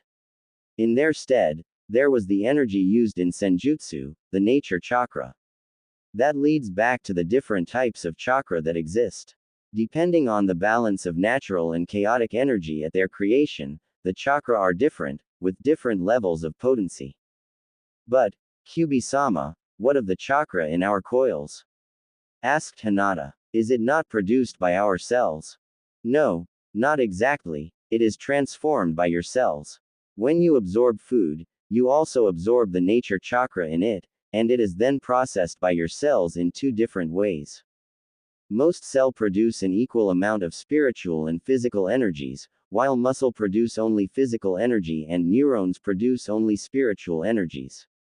And that brings me to the different types of chakra. Nature chakra is everywhere around you. You are so used to it that you don't pay any attention to it, and you need harsh training to actually feel it and use it. It is extremely potent and elementally neutral, but is watered down and marked by an element by your bodies when processed. Human chakra, you know best, so I won't talk too much about it. Then, there is Biju chakra. It differs from one Biju to the other, but it is always very potent, more so than nature chakra. The more tails a Biju has, the more potent their chakra is. Do you understand? All three teens nodded thoughtfully. So let me get this straight, said Naruto. They have two different types of chakra. Yes, they do. But so do you. Contact with Biju chakra always cause minor mutations. For instance, you, Naruto, produce some of the Biju chakra coursing through your coils, but only a minute amount. Should I be removed from you, the amount would be too small to regenerate, and that is what is so different with Hinata-chan and Hanabi-chan. They can actually produce Biju chakra, making them the first hybrids between a Biju and a human. It should never have happened, but it did, and because of this, they are kin to me. Protect them, help them, and I will fight by your side willingly and support you with my strength. Sounds good. Say, do you think you could also teach the girls a few things? That would help a heck lot. Kyubi smiled widely. Most certainly. What do you say, little ones? Heck yeah. Sign me in. It would be a pleasure, Kyubi-sama. Kurama. My name is Kurama. Alright, we'll remember it, Kurama. By the way, you said you were sealed in my mother previously. Is that why she appeared in our dreams a few times? That could be an explanation. I will have to explore this possibility. I can still sense her, but she is out of reach. Next time she visits your dreams, I will observe this more closely. Hopefully, I can get her out of her coma without you flaring my chakra or pouring it into her. We must be cautious on this. We don't want to harm her or cause a village-wide uprising. Yes, I see what you mean. Kurama, thank you. Thank me when your mother will be holding you, Kit. Now, let us begin our lessons. First, a little change of scenery would be most appreciated.